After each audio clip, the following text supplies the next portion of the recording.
Chapter 67. If he can't even protect the woman he likes, then what kind of man is he? Although Banner is a cultured person, he is definitely not a cultured person. He had been on the run before because he wanted to study a way to turn himself back into a normal person, not because he was afraid of General Ross. After briefly sorting out his belongings, Banner pushed open the door and left without looking back. After talking to Dr. Ross, Rog returned to his home in New York with the Flying Thunder God, turned on the PS4 again, and continued his blacksmith game. Before leaving, he left a Shadow clone for Punisher and asked the Shadow clone to assist Punisher and prevent them from being found by the FBI or S.H.I.E.L.D. For days passed in the blink of an eye. When Roger finally cleared the level of the blacksmithing game, he received a notification that his Shadow clone skill had been removed. After receiving the feedback, he didn't hesitate to put on a black robe, put on a 3-tomo mask, and took the Kusanagi sword and the Thunder Round fan. Then, he directly used the Flying Thunder God and teleported to Culver University in Virginia. When he arrived here, the first thing he saw was the angry Hulk with green skin. After 4 days of travel, Banner finally returned to this place that he was once very familiar with. But as soon as he appeared, a heavily armed army rushed out of the school and completely surrounded him. This army was specially arranged by General Ross, and there was only one purpose, that is, to capture Banner. Under the command of General Ross, the desperate Banner could only transform into Hulk and fight a head-on battle with these heavily armed soldiers. Then it was a one-sided ravage. Although General Ross had made sufficient preparations and had even formed a special forces team with rich experience, he was still not prepared.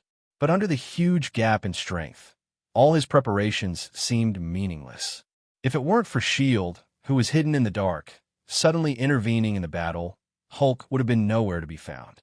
Even so, Hulk still showed unparalleled tyrannical power, defeating S.H.I.E.L.D.'s special forces. The current Culver University was not so much a university as a battlefield. It was a battlefield where the human army fought against non-human monsters. After arriving here, Rog first sized up the surrounding environment, then slowly walked towards Hulk, who was not far away. At this time, Hulk was attacking S.H.I.E.L.D.'s special forces like a beast. When he saw Rog wearing a black magic cloud robe and holding a thunder fan coming towards him, he decisively changed his target.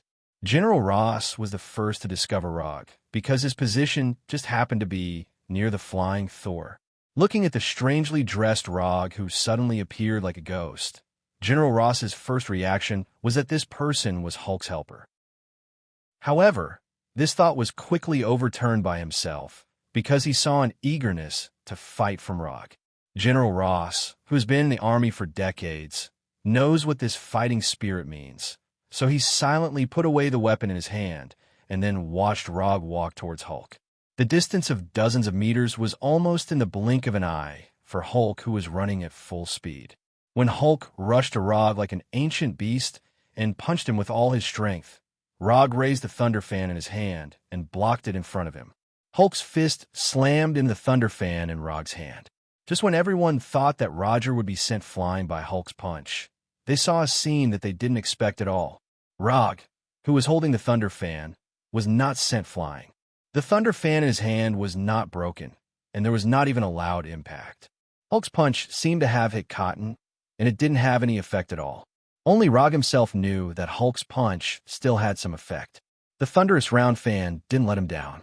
It blocked Hulk's punch without any injury, but the huge force still made him take a few steps back. If he hadn't mobilized chakra in time to enhance his strength, Hulk's punch would have been enough to push him 5 or 6 meters away. Looking at the somewhat unreasonable scene in front of them, General Ross and S.H.I.E.L.D.'s agents were shocked. They may not know how powerful Hulk is, but they're sure that Hulk's power is definitely not something that humans can resist. Hulk is someone who can even throw a military Hummer like a toy ball.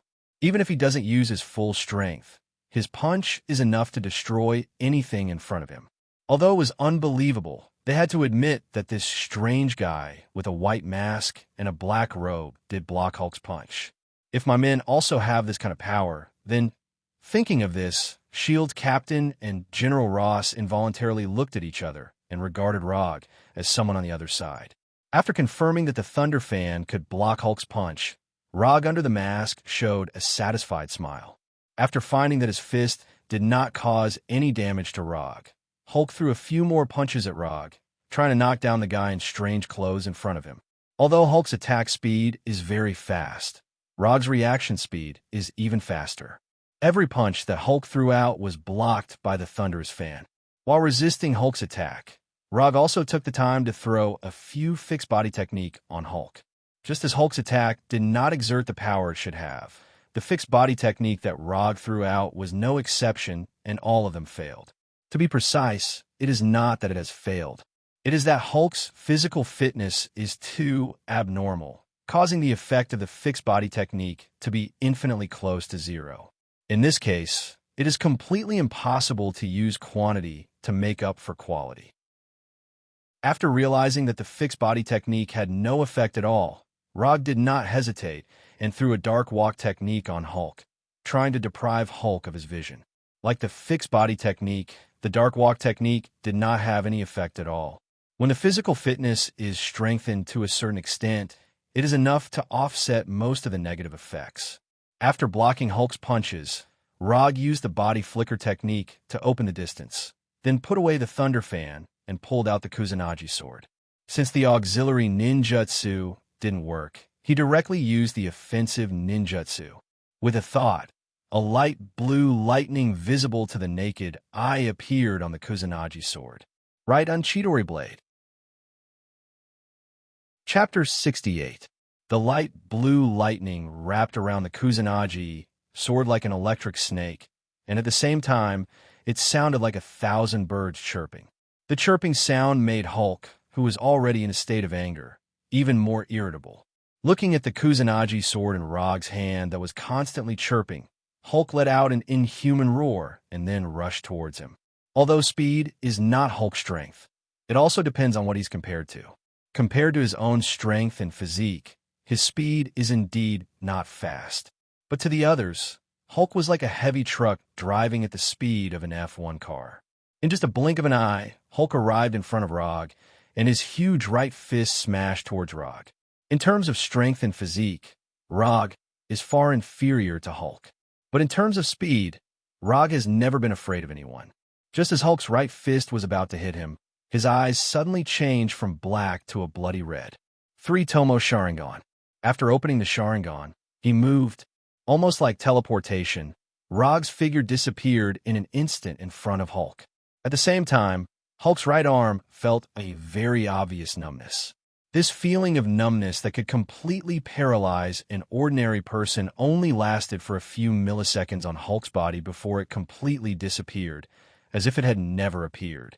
Then, after the numbness disappeared, Hulk still felt a trace of pain from his right arm. At this time, although Hulk didn't have much rationality, his biological instincts still made him turn his head and look at his right arm. On his right arm, which is thicker than an adult man's waist, there is a wound of more than 10 centimeters. Although this wound is more than 10 centimeters long, it's not deep, and it didn't have a significant impact on Hulk's right arm. The person who left this wound is not someone else, but Rog, who just disappeared in front of him. Although the Kusanagi sword in Rog's hand is not the original Kusanagi sword from the system, its sharpness is not much worse than the real Kusanagi sword. When he taught himself Chidori blade, he tested the sharpness of Kusanagi sword in order to compare it with Kusanagi sword, Chidori blade. Even without the Chidori blade, the Kusanagi sword in his hand can easily cut a metal rod with a diameter of 3 centimeters without any damage. With the addition of Chidori edge, the sharpness of the Kusanagi sword has undergone a qualitative change. Needless to say, even the flying Thor kunai, made entirely of vibranium, couldn't resist the Kusanagi sword with Chidori edge. With just 2 strikes, the flying Thor kunai, made of vibranium, would be completely cut into 2. However, even with such astonishing sharpness, the Kusanagi sword, Chidori edge, still seemed somewhat powerless against Hulk. That sword strike, just now, Rod did not hold back at all. However, the result was not as good as he had imagined. Whether it was the length or the depth of the wound, this sword did not bring any obvious harm to Hulk. More than 10 centimeters long and 2 or 3 centimeters deep, this kind of wound may be a serious injury for ordinary people. But for the 3 or 4 meters tall, strong, and messy Hulk, this kind of injury was only a little more serious than a broken skin. Rog was very dissatisfied with his own attack, and General Ross and others who were observing them with binoculars in the distance couldn't help but swallow their saliva. They used enough weapons and equipment to fight a siege of a city, but they couldn't leave any obvious scars on Hulk's body. But now, they saw an obvious wound on Hulk's body. Although they didn't see how Rog launched the attack, they were 100% sure that the wound on Hulk's right arm was caused by the katana in Rog's hand that was wrapped in electric current and constantly making chirping sounds. What's wrong with this world? The damage of firearms is actually not as good as cold weapons. Is this still the world that pays attention to scientific rules? Can this world still be good? Just as General Ross and others looked at Rog and Hulk in the distance in disbelief, Bronsky, who was next to General Ross, showed an extremely strong desire in his eyes. This kind of power, this kind of form, this is simply the most perfect creature in the world. If it wasn't for the serious danger of getting close to Hulk, Bronsky really wanted to touch Hulk's body with his own hands and feel the power contained in that perfect body. While General Ross and others were shocked, Rog launched an attack on Hulk. Although Kusanagi sword, Chidori blade can't cause significant damage to Hulk, it is not weak to the point that it can't hurt Hulk at all, even if it can only cut a wound of more than 10 centimeters. As long as he continues to cut, it will eventually reach the point where Hulk's muscles and bones are hurt. After discovering that he was injured, Hulk, who was already angry, became even angrier, and his fists smashed towards Rog without any pattern. Hulk's attack seems to be very powerful, but this kind of attack is full of loopholes. Rog can dodge it even with his eyes closed. However, at this time, he did not directly get out of Hulk's attack range, but his legs slightly pushed, and he jumped directly in front of Hulk. Hulk didn't know why Rog did this, but when he saw Rog jump in front of him, a cruel smile appeared on his big green face. I'm going to skin this guy alive. This is Hulk's own idea. If it was Banner, even if his right arm was injured by Rog, he wouldn't have such a cruel idea. To some extent, Banner and Hulk are like two sides of the same coin. Hulk is impulsive and irritable, while Banner is calm. Hulk is good at solving problems with force, while Banner is good at solving problems with wisdom. Just as Hulk was about to use the cruelest method to kill this guy in front of him, who had made him feel an inexplicable sense of disgust ever since he appeared, he saw a pair of blood-red eyes with 3 tomo. Sharingan Jinjutsu. Rog originally didn't intend to use Sharingan Jinjutsu, but Hulk's ability to take a beating far exceeded his expectations, so he had to use Sharingan Jinjutsu as a backup plan. Just now, he had already used Jinjutsu, Dark Walk Jutsu on Hulk, but Hulk ignored the influence of Dark Walk Jutsu with his incredible body. Although Dark Walk Jutsu doesn't work on Hulk, this doesn't mean that Hulk can completely ignore the influence of Jinjutsu. Moreover, what Rog used this time is not an ordinary Jinjutsu, but a Jinjutsu that originated from Sharingan. Anger is the source of Hulk's strength, but anger can also become a heavy burden that overwhelms Hulk. Chapter 69. Although he has the Sharingan, Rog rarely uses the Sharingan's Jinjutsu in battle. Compared with Jinjutsu, he prefers and is better at ninjutsu. The last time he used the Sharingan's Jinjutsu was when he fought with Mr. Film. That was the first time he used the Jinjutsu ability of Sharingan in battle. Although it was the first time, the Jinjutsu ability of Sharingan still gave him a big surprise. Through the hypnotic eye ability of the Sharingan, Kuroto pulled Mr. Film into a fictitious memory, and then without Mr. Film noticing, Kuroto easily dealt with this enemy who can release negative energy. Although Mr. Film is also a superhuman, he can't be compared with Hulk at all. So Rog doesn't intend to use the same tactics on Hulk. Facing a typical berserker like Hulk, and a berserker who is more powerful the more angry he is, he decided to do the opposite, making Hulk, who was already furious, even angrier. After seeing Rog's blood-red eyes, the manic Hulk suddenly calmed down, as if he saw something magical enough to calm him down completely. However, this calmness only lasted for a second or two before it shattered. Hulk became agitated once again, and a strange blood-like red color appeared in his pair of green eyes. How can you make a person feel real despair? The method is very simple. Give him hope first. And when he thinks he is about to achieve his hope, break his hope with your own hands, and let him fall directly from the edge of achieving hope to the bottom of despair. In this way, what he feels is the ultimate despair of falling directly from heaven to hell. The same method can also make a person feel extreme anger. What Rog is doing now is such a thing. While hypnotizing Hulk, he tried to see if he could make Hulk calm down directly so that Banner could regain control of his body. But unfortunately, Hulk is extremely resistant to returning to calmness. So Rog had to follow the original plan, making Hulk, who is already angry, even angrier. Hulk became angrier, and Hulk became stronger. Taking advantage of the fact that Hulk had yet to launch an attack, Rog took the opportunity to leave a flying thunder god technique on him.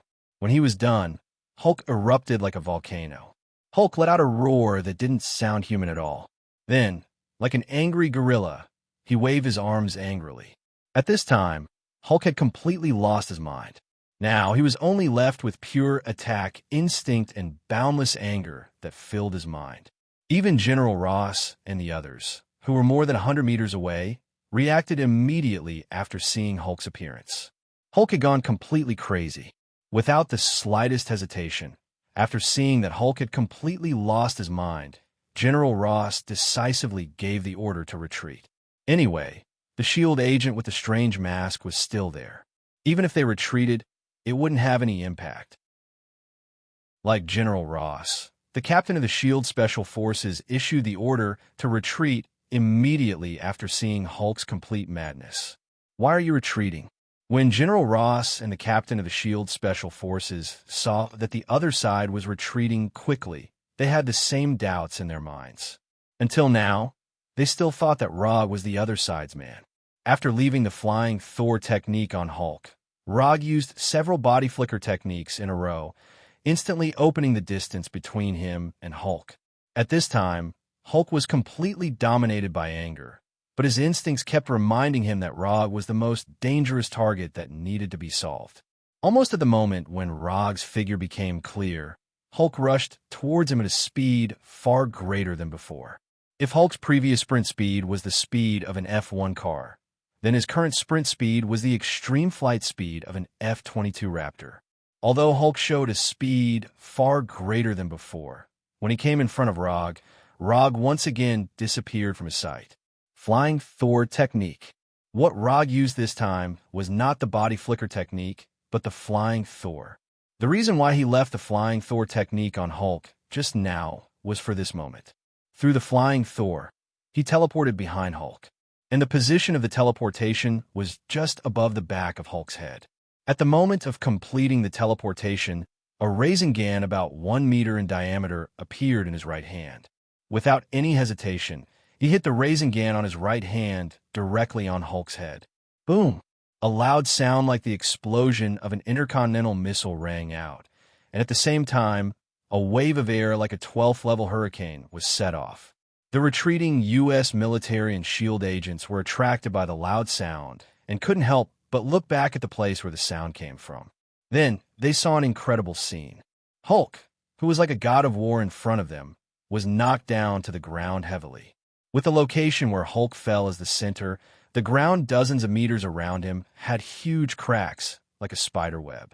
After knocking down Hulk, Rog came to Hulk again and then took Hulk away in front of everyone's eyes. Although General Ross and the others had witnessed this scene with their own eyes, they had no idea what was going on. They only saw Rog put his right hand on Hulk's body, and then the two of them disappeared strangely out of thin air, as if they had never appeared. After knocking down Hulk for a short time, Rog took Hulk to Death Valley, which was like an alien environment. Although Death Valley is a famous geographical attraction in the United States, there are not many people here all year round.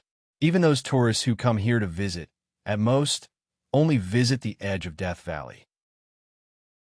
The people who really go deep into the center of Death Valley, in addition to the researchers who study the environment of Death Valley, are only those who need to stay away from human society. This is the second time Rog has come here. The last time he came here was more than 2 years ago.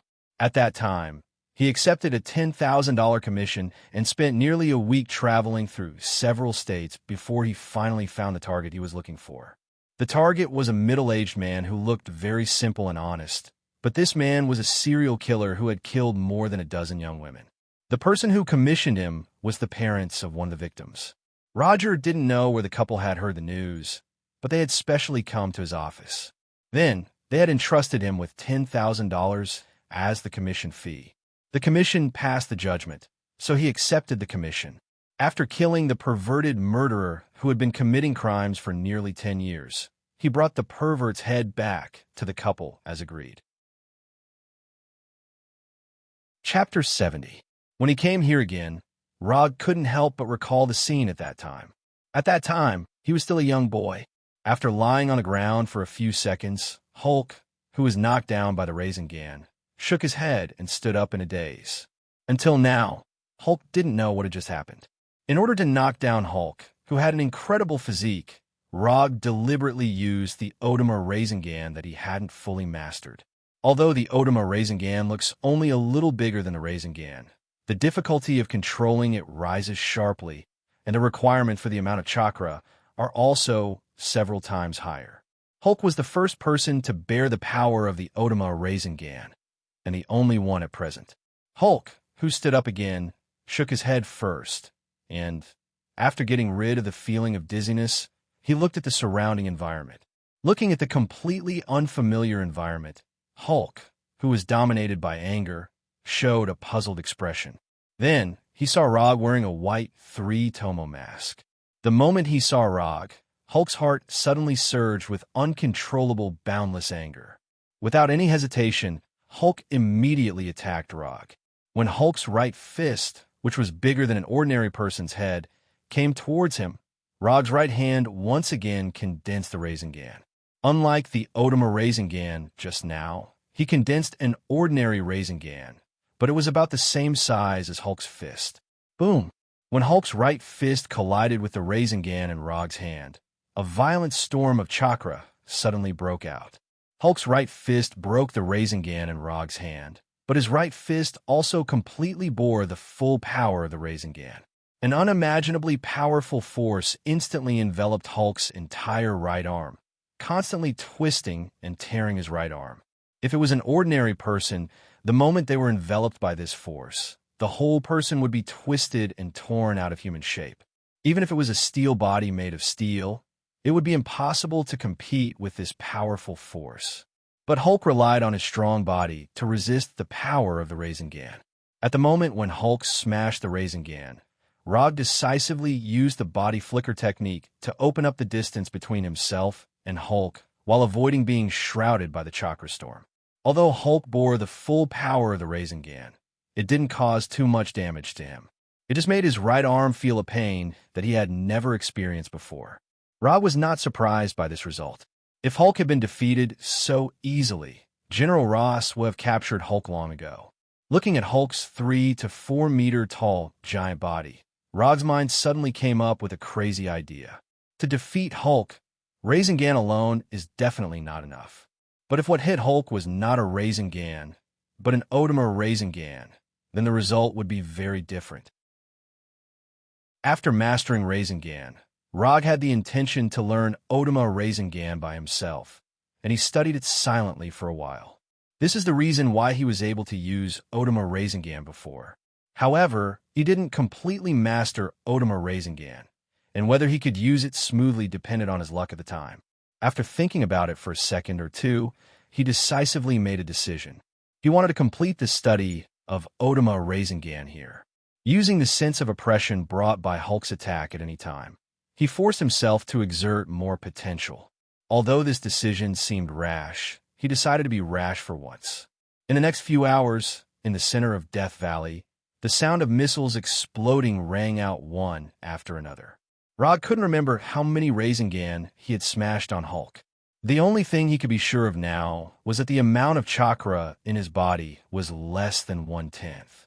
Under the pressure of being hit by Hulk at any time, he burst out with even greater potential as he wished. It only took a few hours for him to complete the study of Otama Rasengan and thoroughly master this enhanced version of Rasengan. Although Rog was now only a few meters away from Hulk, Hulk had no intention of attacking him at all. To be precise, he had no physical strength to launch an attack. At this time, Hulk was lying on the ground powerlessly, and he was thinking about 3 very philosophical questions with a low IQ. Who am I? Where am I? What am I doing? He was attacked by Rog's Otama Rasengan over and over again.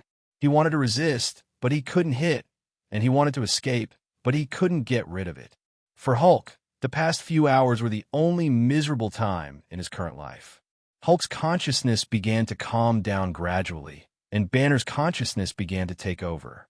In the next minute or so, Rog witnessed the process of Hulk changing from a green giant back to an ordinary person. When Hulk changed back to Banner, he subconsciously glanced at Banner's pants. The quality of these pants is really good. Banner, who had just regained consciousness, hadn't figured out what had happened. Rog came behind him like a ghost and then hit him in the neck with a karate chop.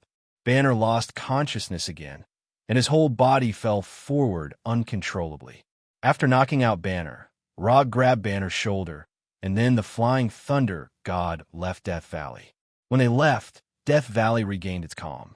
Rog did not take Banner back to Culver University, but took the unconscious Banner directly back to his office.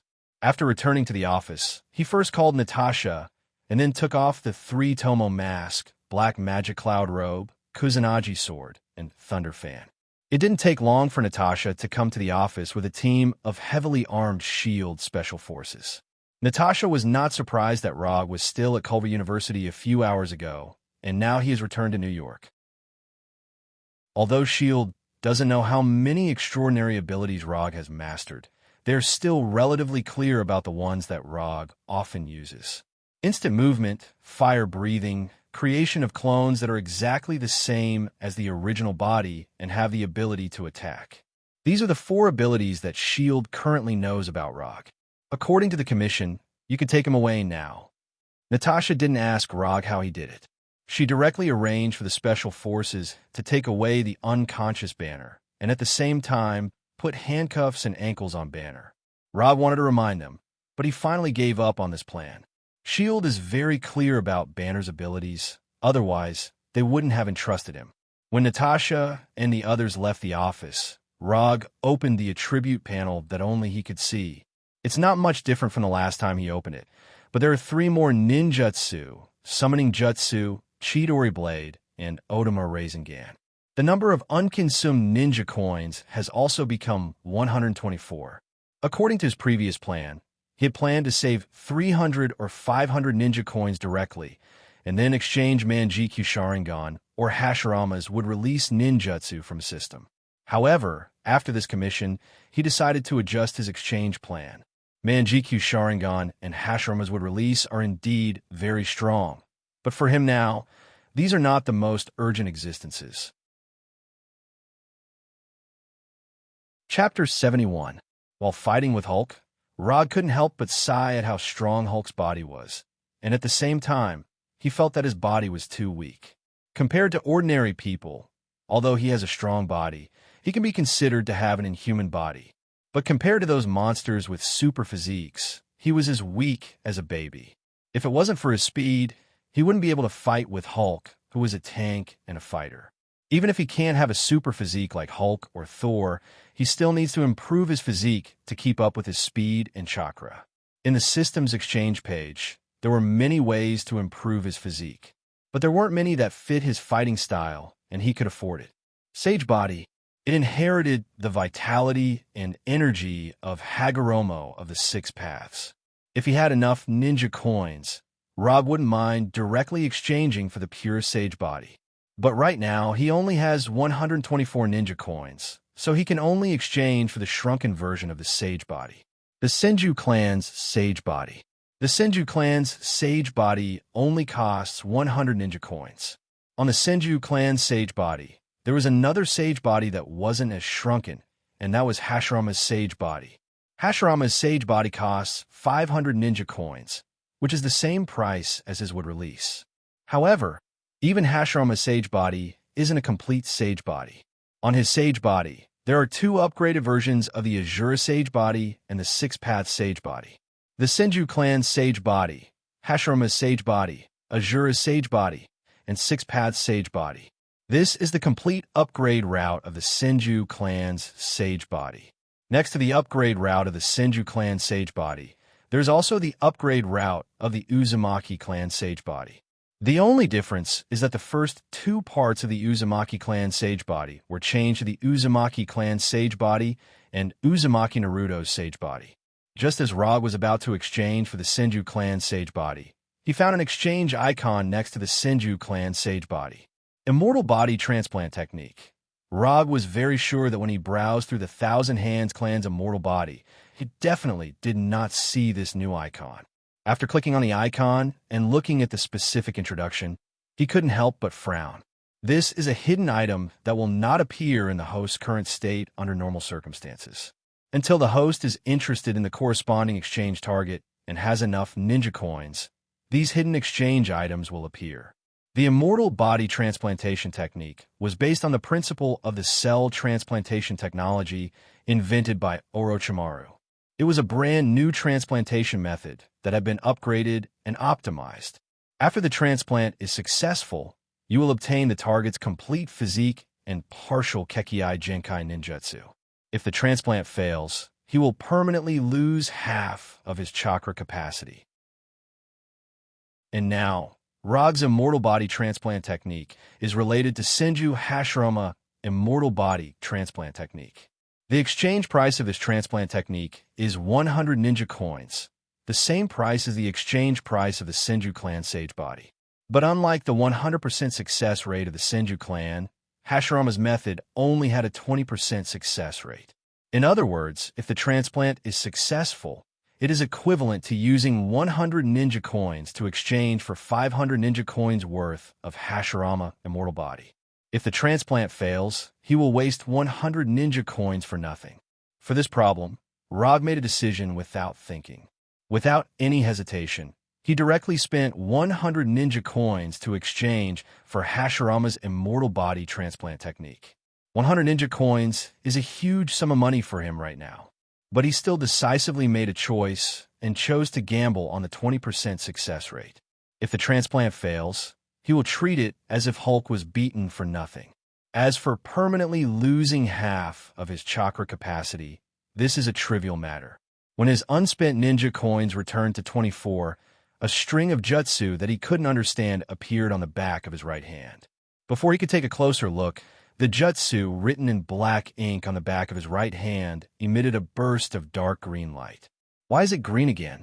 Rog just ridiculed in his heart, and the jutsu on the back of his right hand began to grow wildly. In just a blink of an eye, these jutsu with dark green light spread all over his body.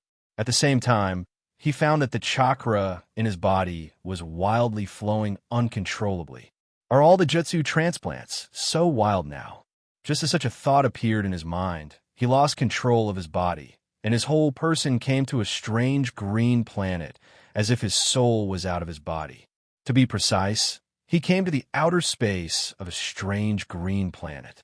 At this time, what appeared in front of him was a green planet completely covered by trees. He didn't know how big this green planet was, nor did he know what this green planet meant.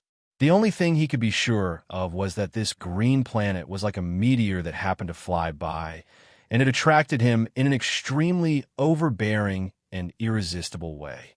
The scene changed, and he instantly came to a lush forest that was unreasonable. The trees in the forest suddenly came to life, and the large and small branches stretched towards him like the tentacles of a deep-sea octopus. In just a blink of an eye, he was firmly bound by these branches, and then he completely lost consciousness. Rog felt that he had a very, very long dream. When he opened his eyes again, he found that he was still sitting on the chair in the office.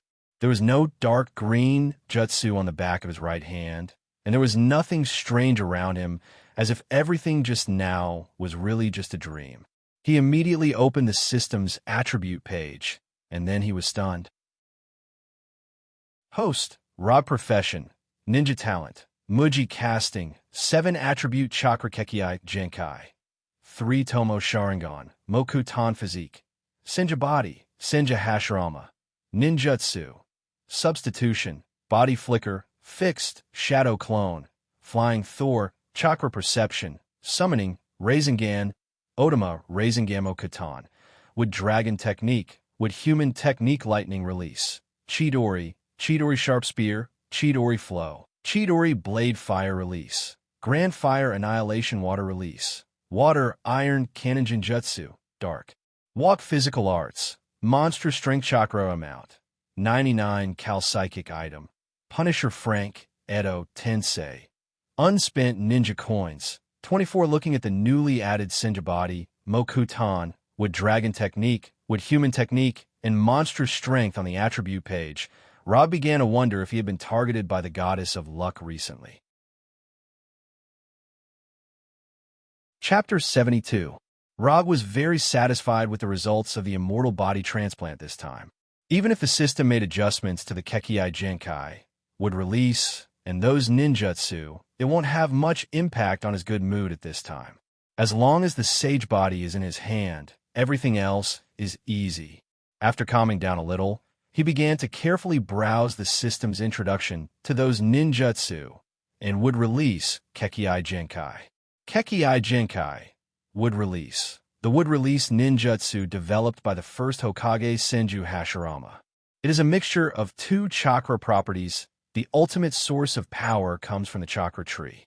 Wood Release can use chakra as the source of life to accelerate or control the growth of plants, thereby attacking, defending, and controlling.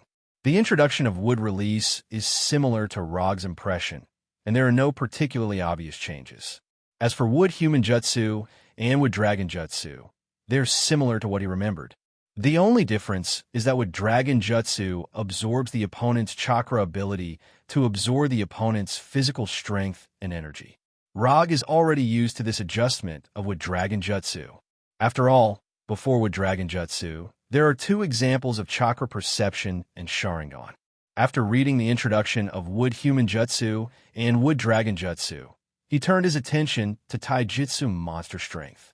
Taijutsu Monster Strength, through precise control of chakra, concentrates chakra on a certain part of the body or the whole body, and then explodes in an instant, causing strong physical damage. Whether from the introduction or the final result, Taijutsu Monster Strength is very similar to the way he used chakra to strengthen a certain part of the body or the strength of the whole body. Rog even suspected that he may have mastered Taijutsu Monster Strength long ago, but the system has not added this Taijutsu to the property panel. Of course, it is more likely that the way he used it before was too rough, so rough that the system was not willing to admit it. In order to confirm this, he compared his own way with the way the system gave him, and then came to a conclusion that hurt his self-esteem. The system has been unwilling to admit that the way he used chakra before was indeed because the way he used it was too rough. Compared with the way the system recognized, the way he used chakra before can only be regarded as just touching the threshold. The reason why he can smoothly use this rough way to temporarily improve his strength is purely because his chakra amount is not bad. To give a simple example, if he uses his own method to enhance, it will consume 1 calorie of chakra, but if he uses the method recognized by the system, then he only needs to consume 0.1 calorie of chakra to achieve the same level of enhancement. Therefore, having more chakra is still very beneficial. If he can't use a chakra, then he can make up. Although it is shameful, but sometimes it is very useful. After reading the introduction of Strange Strength, Rog opened the introduction of Immortal Body. Body, Sung Hashirama, the special physique that inherited the vitality and body energy of the 6-path sage and transplanted to Sung Hashirama, is a physique that can be continuously strengthened through hard practice. The system's explanation for the body of the sage was only 1 sentence, and it did not contain much information. However, Even if the system did not give any explanation, Rog is not unfamiliar with the body of the sage. Unlike the eyes of the sage, such as the Sharingan and the Rinnegan, the body of the sage is not the kind of existence that can be obtained immediately after possessing it. The body of the sage gives the possessor the potential to become stronger continuously, but not immediate strength. So when he saw that his chakra amount was still at 99 calories, he was not surprised. Even Azura, the second generation of immortals who were born with the body of an immortal, had to go through a long period of hard cultivation before he could obtain the same strength as his brother, Indra. In the early stage, the body of the sage is far inferior to the eyes of the sage. But in the later stage, the body of the sage can not only exert the power of the eyes of the sage, but it can even surpass the eyes of the sage. Although the body of the sage transplanted from Hashirama did not immediately increase Rog's chakra amount, nor did it make his body full of vitality like Hashirama, he is still full of confidence in the body of the sage. Isn't it just hard practice? It's not a big deal. What he is afraid of is not that he needs to practice hard to obtain power, but that he is limited by his talent. The feeling of being trapped by talent, no matter how much effort you put in, you still can't make any progress, is the most despairing. The existence of the body of the sage can help him break through the limits of his talent, allowing him to smoothly break through to the level that originally did not belong to him. What he wants is a future with greater possibilities, not a few ninjutsu and chakra in front of him. After closing the property panel, he left the office with a flying thunder god, ready to personally experience his newly acquired Mokuton ninjutsu and taijutsu. In the following week, Rog spent most of his time in the forest outside the suburbs of New York, except for commuting to his home and the office every day. He went to the office to see if there was a suitable commission to accept. He went to the forest outside the suburbs of New York to familiarize himself with the newly acquired Wood Dragon Jutsu and Woodman Jutsu. Although the two Mokuton ninjutsu, Wood Dragon and Woodman Jutsu, were obtained by transplanting Hashirama's body, the effect he displayed was completely different from that of Hashirama himself. The appearance of the Wood Dragon and Woodman is no different, but the size is much smaller, and the power has a fundamental difference. The first generation Wood Release was used to conquer the world, and the Yamato Wood Release was used to make the world green. Rog felt that his Mokuton ninjutsu seemed to have signs of making the world green. The progress of Mokuton ninjutsu was not very optimistic, but after a continuous week of hard practice, his chakra amount finally changed again. Chakra amount, 102 calories. Under the circumstances of hard practice every day, his chakra amount increased by 3 calories in a week. 3 calories a week, 12 calories a month, 156 calories a year. This kind of improvement is exciting to think about. Just as he was fantasizing about the beautiful scene of the future, Dr. Ross, who he had met once, suddenly came to the office. "I want to make a commission. This is the commission reward." After entering Rog's office, Dr. Ross directly put a suitcase on the desk and said with a serious face, "Let's talk about the commission first." Looking at Dr. Ross, Rog answered casually. He was not surprised that Dr. Ross could find him here. When they met last time, although he did not report his identity, he did not disguise himself, so it was normal that Dr. Ross could find him here. Chapter 73. I know that Banner is now being held in S.H.I.E.L.D., and I know that you are the one who handed Banner to S.H.I.E.L.D., but I still hope you can rescue Banner. He is a good person. He just suffered an experimental accident. He shouldn't be a test subject of some privileged institutions. Obviously, Dr. Ross had done a detailed investigation before coming here. As for who her source of information was, Rog didn't have to guess. There is no one else who would tell this news to Dr. Ross except for General Ross, who has been responsible for arresting Banner. Although the relationship between Dr. Ross and General Ross is not very good, they are still father and daughter. Since you know that Banner was handed over to S.H.I.E.L.D. by me, you should understand that dealing with a previous employer is a very bad thing for people in my line of work. Although it is not the first time he has dealt with his previous employer, he still has to have the proper attitude. And I don't think your reward can impress me. The suitcase that Dr. Ross brought could only hold a little more than $1 million at most. For other private detectives, this was definitely a generous reward. But for Rog, this reward is not only not generous, but it also seriously destroys his current market. His previous employer, Shield, directly paid him $100 million, and it was the kind that paid him in full in advance. That's all I can take out now. If you need more, I can only pay you in installments in the future. Although Dr. Ross' income is not bad, it does not mean that she could take out a huge sum of money in the millions at any time. No, you misunderstood me. I'm not short of money now. What I want is, before Rog could finish speaking, Dr. Ross, who was sitting in front of him, suddenly hugged herself with both hands and shook her head excitedly. No, I can't do this. How can you make such a condition?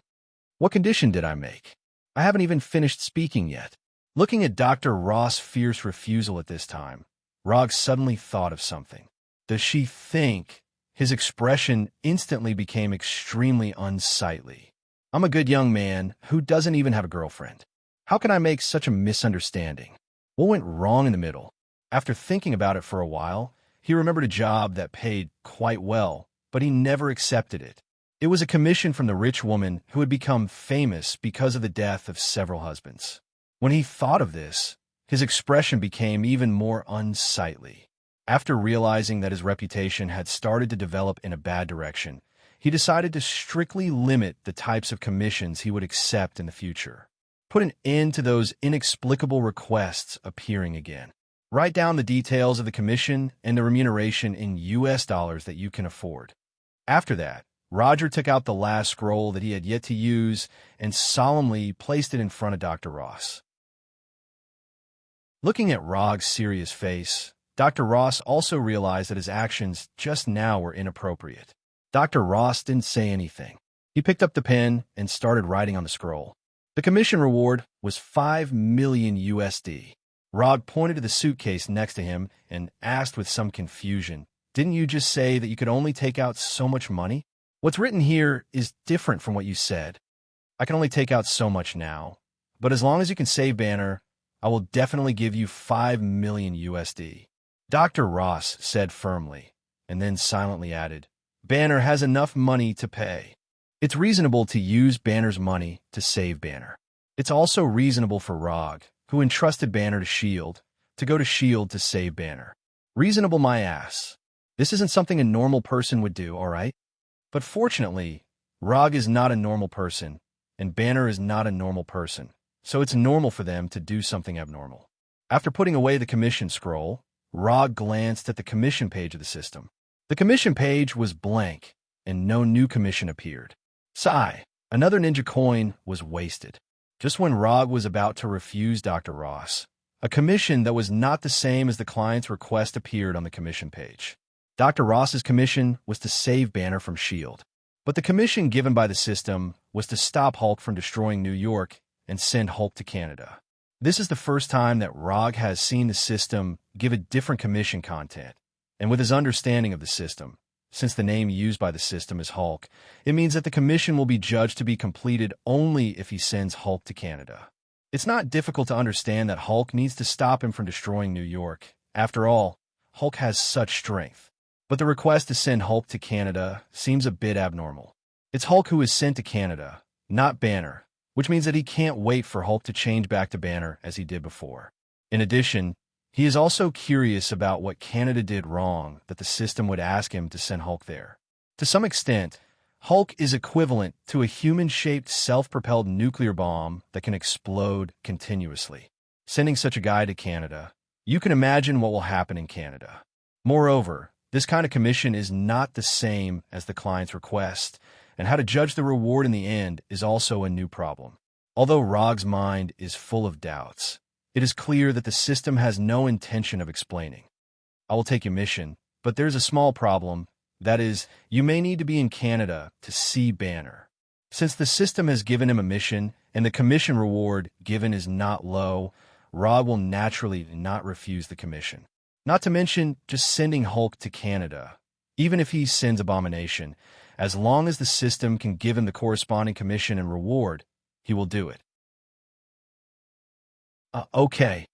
Although this result is different from what she imagined, in any case, Banner was rescued from S.H.I.E.L.D., so Dr. Ross finally agreed. But what she didn't think of was that although S.H.I.E.L.D. seems to be a special agency in the United States, in fact, S.H.I.E.L.D. has corresponding bases in most of the world. Canada is obviously one of them. You can now tell me where you know how Banner is being held. Dr. Ross may not know where Banner is being held by S.H.I.E.L.D., but his father, General Ross, will definitely know. He is in New York now, in the S.H.I.E.L.D. base in Queens. Chapter 74. That's all I know. As for where S.H.I.E.L.D.'s base is in Queens, I don't know. Speaking of this, Dr. Ross's tone became a little lonely.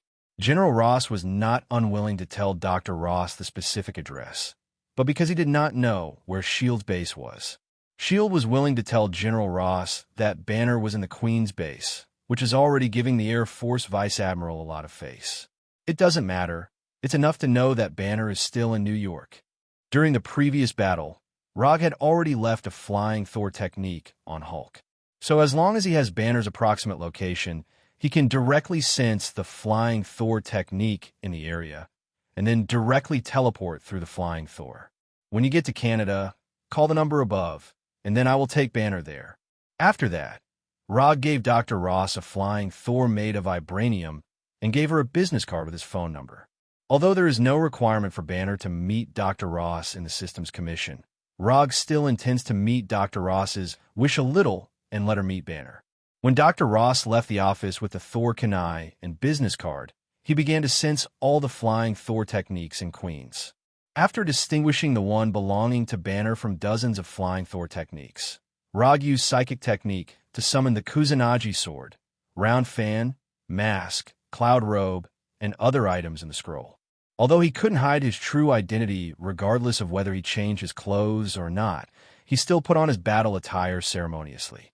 It doesn't matter whether he can hide his identity or not. What matters is that it will look more impressive. After doing all this, his figure disappeared from the office. When he appeared again, he was already next to Banner. To be precise, he was next to Banner, who was lying on the operating table. This was a room that looked similar to an operating room. Other than the fact that the person lying on the operating table wasn't a patient, and that there were 4 fully armed agents standing at the door, it wasn't much different from a real operating room. Rog's sudden appearance immediately attracted everyone's attention.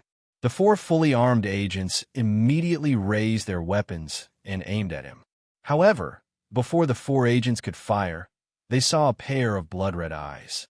Then, they stood rooted to the ground as if they had lost their souls. Sharingan Jinjutsu. After the battle with Hulk, Rob began to slowly like the feeling of using Sharingan Jinjutsu. It could be activated just by looking at each other, and it had many uses. More importantly, the onlookers had no idea what was going on. In the eyes of the onlookers, Rog only turned his head and glanced at the 4 agents. Then, the agents stood there stupidly, not moving at all. The effect of this scene was perfect. After dealing with the 4 S.H.I.E.L.D. agents, Rog came to Banner's side and cut off the restraints that bound Banner with kunai. At the same time, he pulled out the needle on Banner's right arm. Although S.H.I.E.L.D. had no way to subdue the Berserk Hulk, they used a very clever way to make Hulk have no chance to appear at all. As long as Banner's heartbeat is maintained at a low frequency, Hulk's appearance can be effectively prevented. Although Hulk is terrifying, Banner is easy to deal with. However, S.H.I.E.L.D. still has a little conscience. Instead of dissecting Banner directly, they continued to collect and analyze his blood composition and carried out a detailed physical data collection on him. Just as Rog was about to leave with Banner, who had not completely woken up, a big black man wearing a black trench coat and an eye patch over his left eye rushed over. Beside the black man was Natasha, who had a head of wine-red curly hair. This big black man is none other than S.H.I.E.L.D.'s director Nick Fury. His hero title is Motherf * Kerr. Wait, don't go yet. We can discuss it. After receiving the report from his agents, Nick Fury rushed over with Natasha and tried to communicate with Rog. However, Rog ignored Nick Fury and grabbed Banner's shoulder directly and disappeared in front of them in an instant. It seems that I spoke too slowly. He didn't hear me clearly. Nick Fury said calmly, silently giving himself a way out of this embarrassing situation. No, he heard me clearly, Natasha added in a low voice. Instead of taking Banner back to his office, Rog took him to the forest where he had practiced would release before. At this time, Banner was still in a weak state due to the influence of drugs, and there was no way for him to stand up like a normal person. After using chakra perception to perceive Banner's current physical state, Rog ignored Banner and left him alone in this rare forest while he left with the flying thunder god. Dozens of minutes later, he returned here with a brand-new Chevrolet black pickup, a pile of food and clothes. After dozens of minutes of rest, the influence of drugs in Banner's body gradually disappeared and his physical strength began to recover a little. Don't be in a hurry to transform. It was your girlfriend, Dr. Ross, who asked me to save you. If you still want to see her, then get in the car. When Rog appeared again, Banner's first reaction was to transform into Hulk. He didn't forget that it was the person in front of him who handed him over to S.H.I.E.L.D. After hearing Rog's words, Banner thought seriously for dozens of seconds and then went straight to the black pickup and was ready to open the door and get in. The co-pilot's seat is mine, and your seat is next to it. After that, Rog opened the door directly and sat in the co-pilot's seat. Although he didn't know what Rog was going to do, Banner came to the driver's seat and drove away from the forest. Where are we going? Banner, who was holding the steering wheel, asked. Just drive in the direction of Canada. You can drive however you want. Rog replied casually. In fact, Rog doesn't need to prepare a special vehicle for this. He can stay somewhere with Banner and wait for Dr. Ross to arrive in Canada, and then directly teleport there with the Flying Thunder God. Although this is the most labor-saving way, he doesn't intend to do it. It's just a waste to bring Banner to Canada, or rather, it's a waste of Hulk in his body. Before taking Banner out of the operating room, he had already figured out how to use Hulk in Banner's body. Chapter 75. Betty, what did he offer you that could move you to come a S.H.I.E.L.D. to save me? After a few minutes of silence, Dr. Banner, who was driving, finally spoke. $5 million, but she only paid a deposit of $1 million, and she said you would pay the remaining $4 million. As soon as Rog finished speaking, Dr. Banner slammed on the brakes and looked at Rog in disbelief. Just because of $5 million, you dared to save me from S.H.I.E.L.D.? Although Dr. Banner is not the kind of rich man who is worth hundreds of millions, he knows very well that $5 million is not a very generous reward for this kind of commission. Not to mention the process of saving people. The problem is that the act of saving people is undoubtedly a slap in S.H.I.E.L.D.'s face. Banner doesn't think that Rog will offend S.H.I.E.L.D. for a mere $5 million. $5 million is already a lot. Many people will not be able to earn this amount even if they work hard for a lifetime. Rog answered Banner casually. As Banner guessed, if the reward was only $5 million, he would not be interested in taking this task. The reason why he took this task was that the system gave him a pretty good reward. Content: stop Hulk from destroying New York and send him to Canada. Commission status: incomplete. Commission reward: 50 ninja coins. Although the reward of ninja coins is only half of the previous commission, Rog feels that the price is quite good considering the difficulty of this commission. Stopping Hulk from destroying New York is not a particularly difficult task in itself.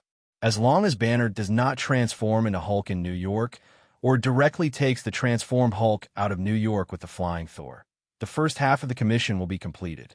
As for the second half of the content, it is quite easy. The system does not specify when to send Hulk, nor does it specify a specific place to send him. So as long as Hulk comes out before crossing the border of Canada, and then throws him over, the latter part will be completed. Since you mentioned this issue, I just want to ask, how are you going to pay the remaining $4 million? After hearing Rog's inquiry, Banner didn't even turn his head and said directly, I have an account at JP Morgan Bank. As long as you have the account and password, you can withdraw the money. After that, Banner directly told Rog the account number and password, and then added, let me remind you, if you withdraw the money, General Ross and S.H.I.E.L.D. will definitely target you. You have to solve this problem yourself. It's okay, as long as there are $4 million in the account. Whether it's General Ross or S.H.I.E.L.D., it's not a very serious matter to offend them. After driving for a few hours, Roger suddenly said, "Stop here. There's food in the container. After we're done eating, we'll go to the forest next door." Banner didn't know what Roger wanted to do, but he still pulled over as Roger told him to, and then opened the cargo box in the back. After opening the cargo box at the back, Banner was a little stunned. The cargo box was filled with all kinds of high-calorie food, and next to the food, there were several sets of loose sportswear. "Remember to eat more." Rog's voice came from the car. Half an hour later, Rog and Banner parked the car outside the forest, and the two walked towards the depths of the forest. Until now, Banner still didn't know what Rog wanted to do, but he silently followed behind Rog. After coming to the depths of the forest, Rog finally spoke. "Let Hulk come out." Banner suspected that he had heard wrong and asked with a puzzled look on his face, "You just said, let Hulk come out?" "Yes, let Hulk come out. What the hell does this guy want to do?" Although Banner didn't know what Rog wanted to do, he felt that this was an opportunity for himself. Become Hulk, beat Rog, and then regain his freedom. Plans quickly flashed through Banner's mind. In that case, don't blame me. Not long after, under Banner's deliberate indulgence, a trace of green appeared on his skin, and his whole person began to grow bigger and stronger at a speed visible to the naked eye. When the 3 or 4 meter tall Hulk appeared again, Hulk first let out an angry roar like a beast, and then stared at Rog with his eyes, as if he wanted to eat him alive. However, before Hulk launched an attack, he saw Rog not far away suddenly clasped his fingers and formed a hand seal that he didn't know what to call. With the talent of Muji casting, Rog doesn't need to make any hand seals to perform ninjutsu. But in order to look better, he silently formed a sea hand seal. Mokutan wood dragon technique. At the moment when Rog finished forming the sea hand seal, a wooden dragon more than 10 meters long, with a long hook nose and thorns all over its body, instantly rushed out of the ground and attacked Hulk directly. Facing the wooden dragon, Hulk had no intention of retreating, but instead took the initiative to run towards the wooden dragon. It's just a piece of wood. It can be broken easily. In just a blink of an eye, Hulk collided with the wooden dragon. Just as Hulk was about to tear the somewhat unsightly wooden dragon, the wooden dragon suddenly wrapped around him tightly. "A dragon made of wood can't stop me." Hulk began to exert his strength, trying to break free from the wooden dragon's bondage. But he soon noticed that something was wrong. There's something wrong with this piece of wood. With Hulk's strength, not to mention wood, even if he's entangled by iron chains, he can still break free. But at this time, not only did he not break free from the wooden dragon that entangled him, but he also found that his stamina was rapidly disappearing at a terrifying speed. Although Hulk's wisdom is not as good as Banner, he is definitely not stupid. The toughness of the wooden dragon far exceeded Hulk's expectations. What's more troublesome is that the longer the entanglement, the lower his stamina, and the less likely it is to break free. After a minute or two, Hulk changed back to Banner in extreme unwillingness. When Hulk disappeared, Rog also lifted his control of the wood dragon technique. Without the continuous input of chakra, this wooden dragon with a long hook nose and thorns all over its body also turned back to ordinary wood, losing all its peculiarities. Banner climbed out from under the wooden dragon that had turned into a wooden sculpture, and his whole person looked like he had just finished a marathon as he lay on the ground weakly. After eating, change into new clothes, and then we'll get out of here.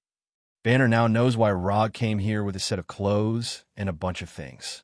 Tens of minutes later, Banner, who returned to the car, started the pickup truck and drove towards Canada without saying a word. Chapter 76. When Rog and Banner drove towards Canada in a pickup truck, General Ross also received a piece of information about his daughter. After leaving Rog's office, Dr. Ross went directly to the airport and bought a ticket to Canada. Not long after Dr. Ross bought the ticket, General Ross received the relevant report. General Ross told Dr. Ross about Banner being held in S.H.I.E.L.D. In addition to the fact that Dr. Ross is his daughter, Another reason is that he also wants Rog to get Banner out of S.H.I.E.L.D's base. General Ross can go to S.H.I.E.L.D. to grab people, but he won't give up on Banner either. Banner is the only and successful test subject at present, so in any case, he will not give Banner S.H.I.E.L.D. Although General Ross doesn't know what Rog will do, he is sure that this guy, who is nominally a private detective, definitely has a way to bring Banner out of S.H.I.E.L.D's base. The scene at Culver University left an indelible impression on him and strengthened his determination to capture Banner. Only with a humanoid weapon like Hulk can he fight against those unstable people who have mastered extraordinary abilities. General, Bronsky is here. Just after General Ross had ordered the intelligence personnel outside to continue to monitor Dr. Ross, Bronsky, wearing a military uniform, came to his office under the guidance of his assistant. After bringing Bronsky to the office, the assistant tactfully left the office and closed the door. You also saw the scene at Culver University. What do you think? General Ross asked directly. I saw two dangerous people who were out of control and had great power, and I was worried about whether the military had the ability to eliminate these two dangerous people. As a witness at the time, Bronsky gave a very official answer. How old are you this year? 45 years old. General Ross suddenly changed the subject and asked. 39 years old. Bronsky told his true age. You get old quickly, don't you? Yes. Then don't go out on missions anymore. With your record, you could be a colonel. General Ross suggested. No, I'm a warrior. I will always be a warrior. Bronsky rejected General Ross's proposal without even thinking about it. He then continued, if I had the experience I have now 10 years ago, I would never have fought with myself. Looking at the determination in Bronsky's eyes, General Ross hesitated for a few seconds before saying, I can make you stronger. After hearing General Ross's answer, Bronsky's eyes were filled with excitement. During World War II, the Weapons Research and Development Department conducted a new experiment, the Biotechnology Strength Enhancement Experiment, hoping to create a super soldier. On the basis of the previous experiment, I restarted the related experiment. Banner was involved in the early stages of the work, but he didn't involve the use of weapons at all. He thought he was studying a way to resist radiation. I never told him the truth of the experiment. But he was so confident that he actually carried out human experiments privately. In the end, there was an accident, or rather a lucky hit. We have developed a type of serum, a serum with great potential. I will arrange for you to be injected with this serum. After the injection, you will lead a team to arrest a man named Mr. Lawn. We suspect that he is the one who helped Banner escape.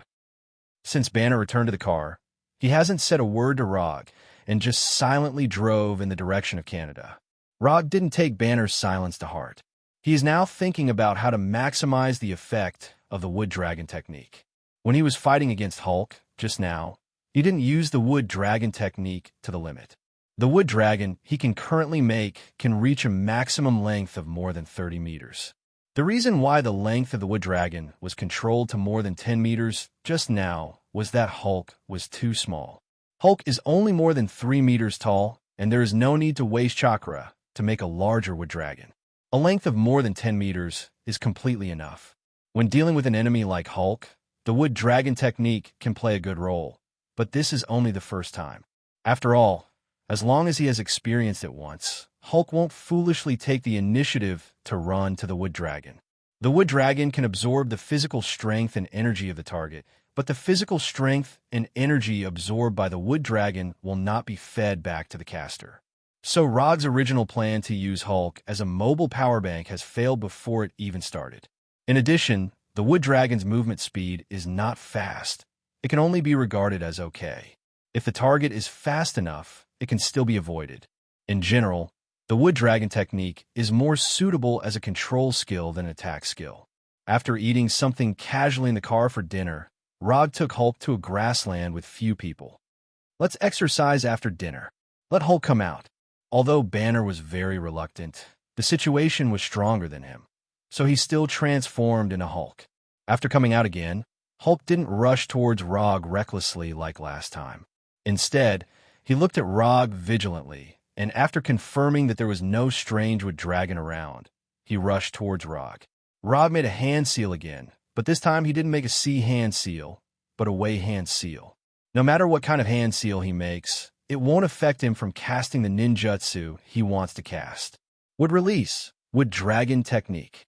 A long hook-nosed wood dragon more than 10 meters long emerged from the ground and rushed directly to Hulk, who was running wildly. After the last experience, Hulk didn't intend to fight with the wood dragon again. His legs suddenly exerted force, and his whole body jumped high, and then under the influence of gravity, he smashed towards Rog like a green meteorite. Looking at Hulk, who changed his tactics, Rog also stopped the wood dragon technique and made a hand seal again. Child hand seal. Seeing that the green meteorite-like Hulk was about to hit Rog, a woodman about the same size as him with a wood dragon coiled around his arm, like Arhut, emerged from the ground again. After emerging from the ground, this wood Arhut didn't hesitate and rushed directly towards the falling Hulk. Boom! Hulk and wood Arhut slammed into each other, and then both of them were bounced away and fell on both sides of Rog. After landing, Hulk and wood Arhut ran wildly again. However, Hulk's goal was Rog, and wood Arhut's goal was Hulk. Just as Hulk was about to reach Rog, wood Arhut came to him first and knocked him out. What followed was an intense brawl between the two of them, where their fists hit each other like wild beasts.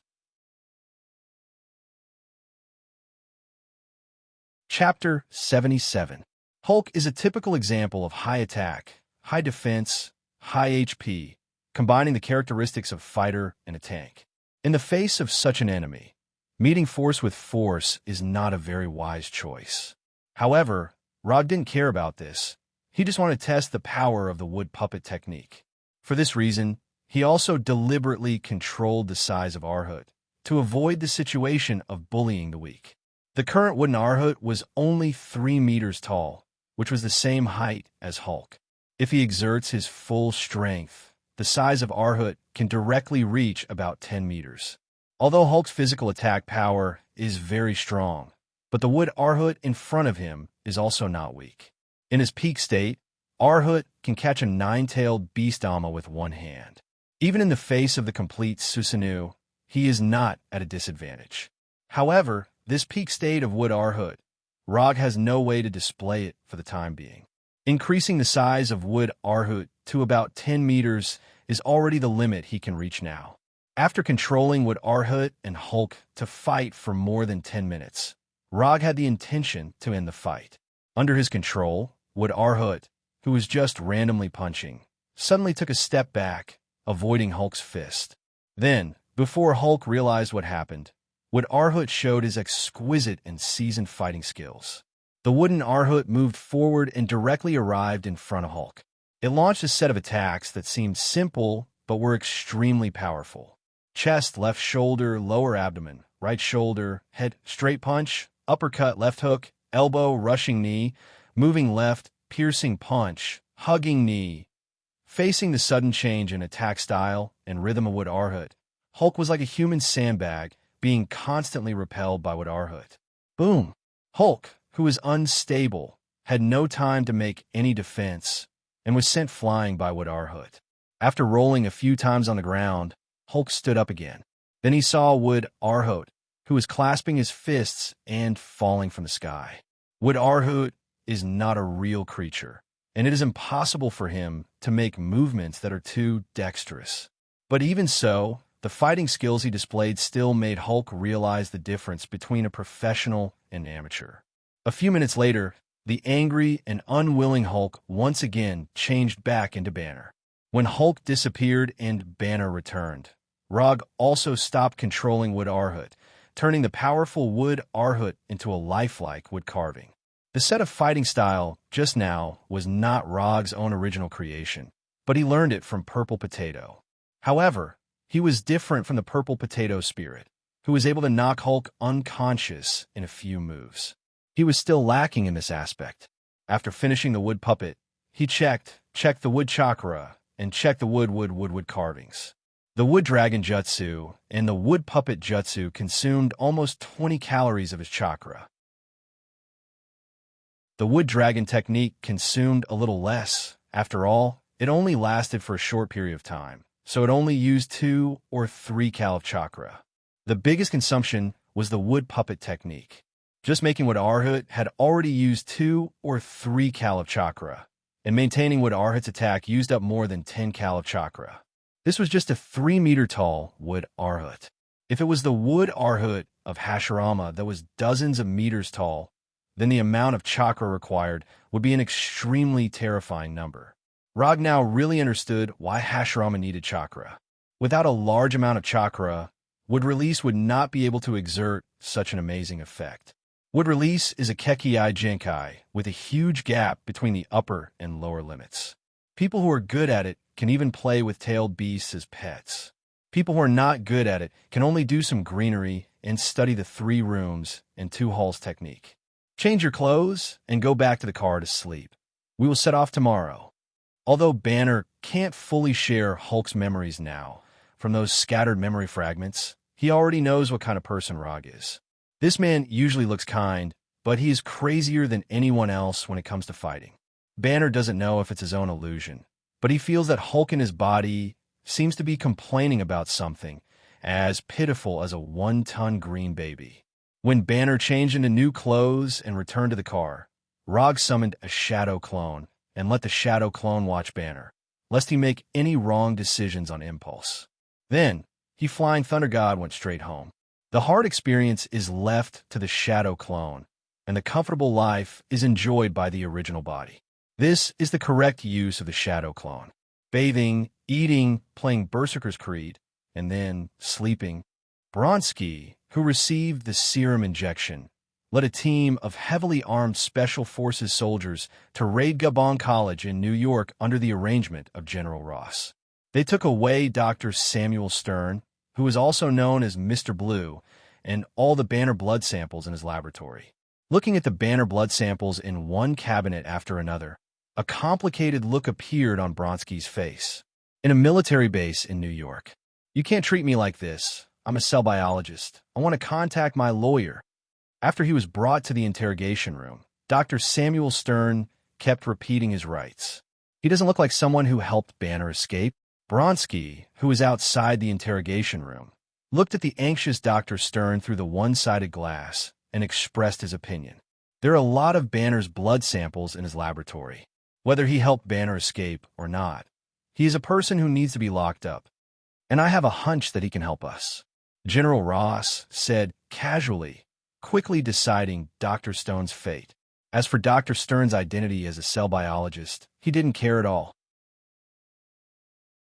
After General Ross left, Bronsky stood alone in front of the one-sided glass and looked seriously at Dr. Stern, who was getting more and more uneasy inside.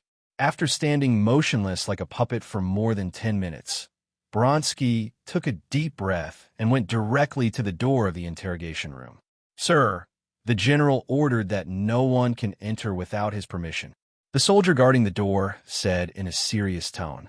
Then, the soldier felt a severe pain in his heart. Before he could scream, Bronsky covered his mouth in advance, and then watched the soldier's pupils begin to dilate.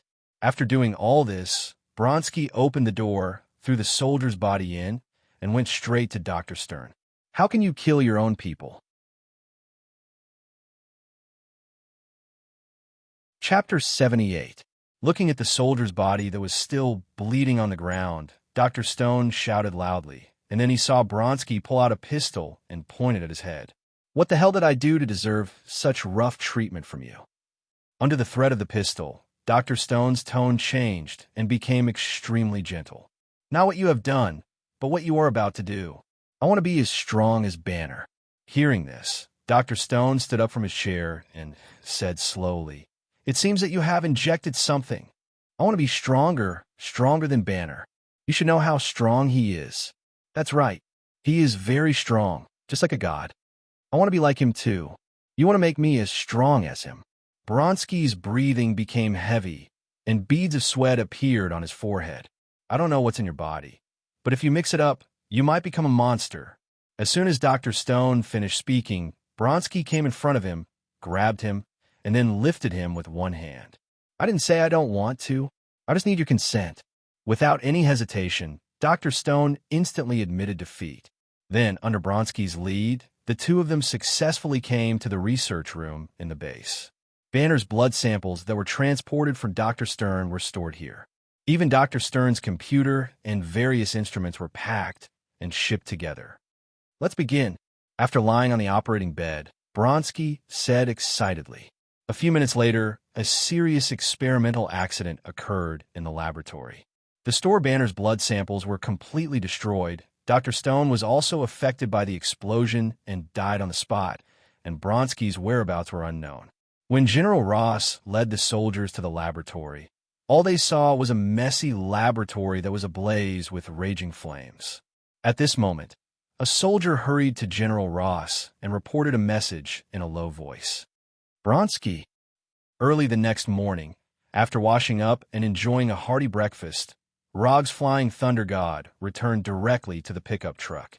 Bang! The moment he returned, the shadow clone turned into a cloud of smoke and disappeared. Banner woke up in a daze and then saw Rog, who was full of energy and had changed his clothes. You have 10 minutes to eat breakfast. Banner sighed silently, then walked out of the car, went straight to the back of the car, opened the cargo box, and picked a few foods at random. At this time, he couldn't care less about personal hygiene. After quickly eating the food in his hand, Banner started the pickup again and drove in the direction of Canada. At noon, Rog used Flying Thunder God to return to the firm, arranged for Erica to go to the bank to withdraw Dr. Banner's money, and then took out the phone from the drawer that he had picked up purely by fate. There were a few missed calls on his phone, all from numbers he had never seen before, and one of them was a text message. The call was from Dr. Ross, and the text was also from her. The content of the text message was also very simple. It was the address of a hotel in Ottawa, the capital of Canada. After reading the message, Rog called Dr. Ross back and asked her to take the Flying Thor to the forest or park on the outskirts of Ottawa, and then inform him. After doing all this, he returned to the pickup truck with the Flying Thunder God. Banner was already used to Rog's ability to disappear and reappear in an instant, and he didn't even turn his head to look at Rog. Stop here and let Hulk out. After 2 experiences, Banner already knew what Rog wanted to do, so he got out of the car without saying a word and then took off his coat. Under Banner's guidance, Hulk appeared again. When he saw Rog again, Hulk did not attack as before, but silently stepped back a few steps, looking at Rog with great vigilance. Don't worry, I won't hit you today. After saying that, Rog went to the container behind the car, filled a large travel bag with fruits and vacuum-packed meat that he had prepared in advance, and then took the Kusanagi, soared to a grassland not far from the road, and sat down directly. After casting a super small wood dragon technique and a super small fire extinguisher, he had a pile of burning bonfire. Then, under Hulk's gaze, he inserted the meat on the Kusanagi sword and began to barbecue it. The barbecue will take a while. If you are hungry, you can eat some fruit first. If you don't like fruit, you can also go to the container and get something else. After saying that, Rog didn't care about Hulk anymore, as if all his mind was on the barbecue in front of him.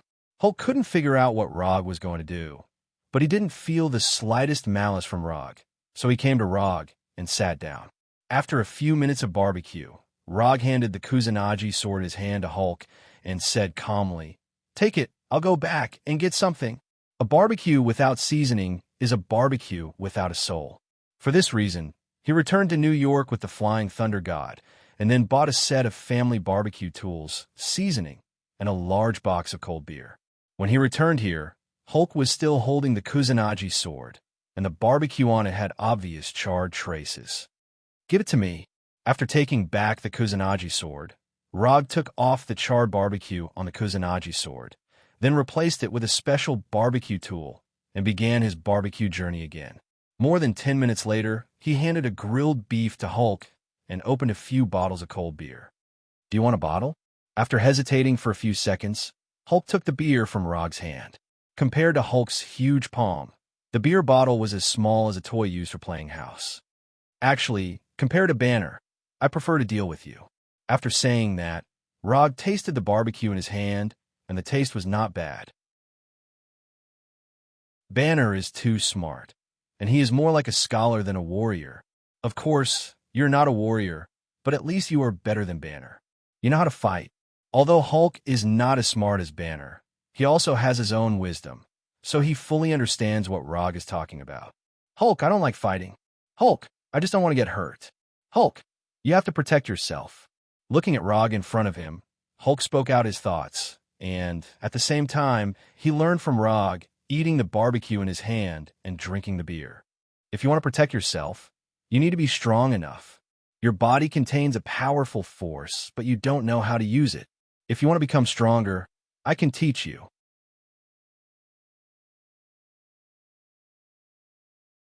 Chapter 79. A moving piece of wood, a blue ball? Hulk put down the barbecue in his hand and used his hand to make a picture of Rog's Otama Rasengan. Not those, it's more suitable for you, or fighting skills. Even if Rog is willing to teach Hulk would release and Rasengan, Hulk can't learn it because Hulk doesn't have chakra at all. But even if Hulk has chakra, Rog won't teach him would release and Rasengan. Would release is a bloodline limit, and he can't teach it if he wants to. Rasengan requires superb control of chakra, which is also not suitable for Hulk. If Hulk really has chakra, then the most suitable for him is the peak representative of Taijutsu, Hashiman Tonku. Hulk opening the Hashiman Tonku. This picture is very exciting. Taijutsu. Hulk doesn't know what Taijutsu is. Taijutsu is relying on the body to attack directly. Your usual attack style belongs to Taijutsu. Taijutsu is just a name. If you like, you can also call it close combat or fighting. After eating the last piece of barbecue on the barbecue, Rog stood up and came in front of Hulk. At this time, although Hulk is sitting on the ground, he is not much shorter than Rog. Just as he was about to stand up, Rog stopped him. Just sit down. Because of time, I can't show you in person, but I can teach you in another way. Relax your mind. Don't resist. As soon as his voice fell, Rog's eyes turned into 3 Tomo Sharingan. After seeing Rog's Sharingan, Hulk recalled some bad memories. I will leave you with an illusionary teaching scene. This illusion will not harm you. When you have time, or when Banner masters the body, you can take the time to learn it. Although Hulk doesn't understand what an illusion teaching scene is, he believes in his intuition at this time. He believes that Rog will not hurt him. With Hulk's active cooperation, Rog smoothly left an illusion teaching scene in his mind. In order to permanently engrave this illusion teaching scene in Hulk's memory, Rog used Sharingan's eye power to the limit for the first time. The scene created by Genjutsu is permanently engraved in the memory of the target. This is a trick he learned by accident when he recently studied Sharingan Genjutsu. He originally intended to develop a Genjutsu that could make the target permanently trapped in an illusion, but the result failed without suspense. When the power of the Sharingan he left in the target's body is exhausted, the target will get rid of the illusion and their consciousness will return to the real world. Although of the research and development of Genjutsu, of course. This little trick is a small skill is of Genjutsu of Genjutsu is of Genif of his of Genif is of him. For this reason, he even gave this little technique, which could not be directly used in battle, a very simple name. Genjutsu. Because there is no need to maintain the illusion all the time, and there is no need to isolate the target's perception of the outside world, the consumption of this Genjutsu is not very large. The only thing to pay attention to is to constantly strengthen this illusion so that the target permanently remembers everything in the illusion, rather than being completely blurred after a period of time like a dream. The illusion that Rog created for Hulk at this time is a ring the size of a football field. There are 2 Hulks fighting in the ring. These 2 Hulks are proficient in boxing, Muay Thai, Sanda, Israeli fighting techniques, Brazilian Jiu-Jitsu, and the SCARS fighting system of the United States Special Forces. They will not be tired or injured, and they will fight over and over again. Simply put, this is like a real-life fighting teaching video created with Hulk as the standard. As for how much Hulk himself can learn from it, it depends on Hulk's own comprehension ability. After permanently engraving this illusion teaching scene in Hulk's memory, Rog's eyes also return to their normal appearance. You should learn this first. If there is a chance in the future, I will teach you a top body technique called Hashiman Tanku.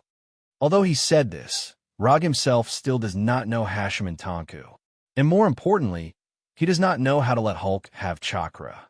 Although Hulk does not know what Hashiman Tanku is, his intuition tells him that it must be a very powerful body technique. In the following time, after Rog and Hulk finished all the remaining barbecue and fruit, Rog finally received a call for Dr. Ross. "Get up. I will take you to a place." Not long after Hulk stood up, Rog locked onto the flying Thor kunai in Dr. Ross's hand, and then disappeared with Hulk. After hanging up the phone, Dr. Ross held the flying Thor kunai anxiously and constantly turned her head to look around. According to Rog's instructions, she took the flying Thor kunai and came to a forest on the outskirts of Ottawa. Just as she was thinking about when Rog and Banner would appear, she saw a green giant suddenly appear in front of her. Banner. Although Dr. Ross knew that Banner would turn into a green giant, after seeing Hulk with her own eyes, she couldn't help but take a few steps back. After bringing Hulk over, Rog did not look at Dr. Ross, but directly opened the system's commission page. Commission content. Stop Hulk from destroying New York and send him to Canada. Commission status. Completed. Commission reward. 50 ninja coins. Ninja coins not consumed. 74. After confirming that the system's commission had been completed, Rog turned to Hulk and said, "Let Banner come out. If you have time, practice your fighting skills well, and the next time we meet, be stronger." Hulk turned his head and glanced at Rog. Without speaking, he silently returned his body to Banner.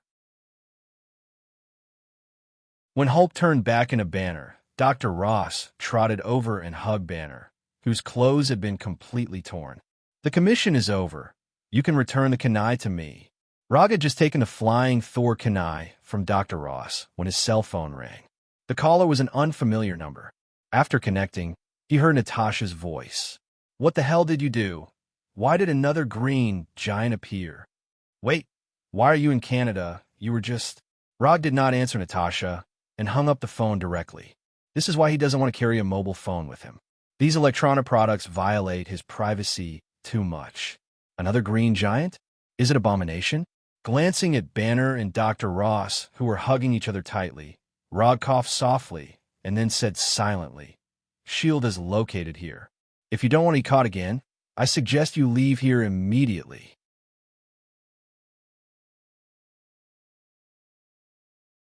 Chapter 80.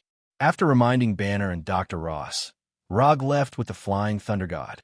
As for what Banner and Dr. Ross will do in the future, it has nothing to do with him. And with Hulk around, they won't be in any danger. Rog first teleported back to the location of the pickup truck, took the Kusanagi sword and several other equipment, and then teleported back to the office in New York. As soon as he returned to the office, his cell phone rang again. General Ross has just informed us that the new green monster is not Hulk, but Bronski, who has been injected with Banner's serum. He has applied for assistance from S.H.I.E.L.D., and the director has agreed to his request. Natasha didn't dwell on the fact that Rog had just hung up on her and quickly introduced the current situation. And then, what does this have to do with me? After hearing Rog's answer, Natasha suddenly froze for a moment and then remembered that Rog was just a private detective who was commissioned, not an agent of S.H.I.E.L.D. "We can make a commission, and the price will not be lower than Banner's." "Not interested." After that, Rog hung up the phone again. Although the abomination has appeared, he has no interest in stopping the abomination. Even if S.H.I.E.L.D. is willing to pay for it, he is not interested. The trouble he caused, he has to solve it himself. After putting the Kusanagi sword and the round fan back into the psychic scroll, he turned on the TV in the office and then turned to the current affairs news channel. After transforming into the abomination, Bronski originally planned to destroy the base's laboratory and then leave with Dr. Stone. But because of a small mistake, the laboratory exploded and Dr. Stone was killed on the spot. Bronski felt a little sorry for Dr. Stone's tragic experience for a second or two, and then he used his own tyrannical strength to force his way out of the base. If Bronski had left New York, General Ross wouldn't have been able to find him for a while. He didn't know if it was because of the influence of the serum or because of the absolute confidence brought by the sudden increase in strength, But instead of fleeing like Banner, Bronsky took the initiative to show up and then scrupulously vented the powerful strength he had just gained in downtown New York. Thus, General Ross's army fought against the abominations. Fighting the abominations in the densely populated city of New York was not a wise decision for General Ross. They couldn't use weapons of mass destruction in the city, nor could they mobilize troops on a large scale. With the warriors under his command alone, it was absolutely impossible to stop abomination, so General Ross quickly made a decision and applied to S.H.I.E.L.D. for assistance. Then S.H.I.E.L.D.'s request for help came to Rog. Due to his outstanding performance in Culver University, everyone regarded him as the best candidate for this mission. However, they did not expect that Rog would directly reject them. Reading the news report, Rog leisurely drank his frozen Coca-Cola and considered whether he should go to the VIP front row to see the abomination with his own eyes. But in the end, he gave up on the idea and asked Erica to order takeout for him. 20 minutes later, the door of the firm was pushed open. But what came in was not the takeout guy that Rog imagined, but Natasha, who was wearing a S.H.I.E.L.D. uniform. And in Natasha's hand, she was holding the takeout that should have been delivered by the takeout guy. Bronsky now has power that is no weaker than Hulk. If he is allowed to continue like this, all of New York will be destroyed. After saying that, Natasha put the takeout in her hand in front of Rog, and then continued, "I know you don't have much affection for S.H.I.E.L.D., but the ordinary people outside need your help now. Okay, don't kidnap me with these so-called righteous acts. It's you who want to maintain world peace, but it's also you who are creating threats. If you hadn't been thinking about mastering the power that doesn't belong to you all day long, the monsters outside wouldn't have appeared." Rog didn't look at Natasha, but directly opened the takeout and took out the fried chicken legs and fries inside. "Are you really not going to do anything?" Natasha's tone was no longer as tough as before, but with a hint of pleading. "It's not like you can't deal with Bronsky. Although he is now green and bigger, he is still a flesh and blood creature. He will be tired, hurt, and bleed you." Speaking of this, Rog suddenly thought of something and put down the fried chicken legs and the happy drink in his hand. A flesh and blood creature with its own consciousness. This guy should meet the standards of a psychic beast. In order to confirm his thoughts, he deliberately opened the system's introduction to the psychic blood contract scroll and carefully browsed through it. From Natasha's point of view, Rog seemed to be thinking about something seriously. She couldn't see the system page that appeared in front of Rog at all. "It's not that I can't accept the commission, but I have a condition. After subduing this guy, he will belong to me." "Okay, as long as you can subdue Bronsky, you can do whatever you want with Bronsky, S.H.I.E.L.D., and the military will never ask." After hearing Rog's words, Natasha agreed without thinking. After getting Natasha's guarantee, Rog exchanged a commission scroll from the system. When Professor Ross started the commission, he used up the last commission scroll. The reward is $100 million. You can write the rest yourself. Looking at the scroll that appeared out of thin air in Rog's hand, Natasha didn't have any surprise and directly took the scroll and wrote the content of the commission on it. Commission content: subdue Bronsky abomination. Commission status: incomplete. Commission reward: 30 ninja coins. When Natasha finished writing the scroll, a new commission task appeared on the system's commission page. Compared with Hulk, the system's evaluation of abomination is obviously much lower, and the reward given is not even half of Hulk's. Abomination's ranking is not good. Of course, this may also be the system's judgment after re-evaluating his current strength. Although 30 ninja coins is not very rich, it is enough for him to make this trip. And what he really wants now is not ninja coins, but a psychic beast that belongs to him. After spending 20 ninja coins to learn the psychic technique, Rog always felt that he had lost money. But the appearance of abomination gave him some hope of making up for his psychological loss. Psychic beast, abomination. Abomination's appearance is ugly, but since it has been classified as a psychic beast, its appearance is not very important.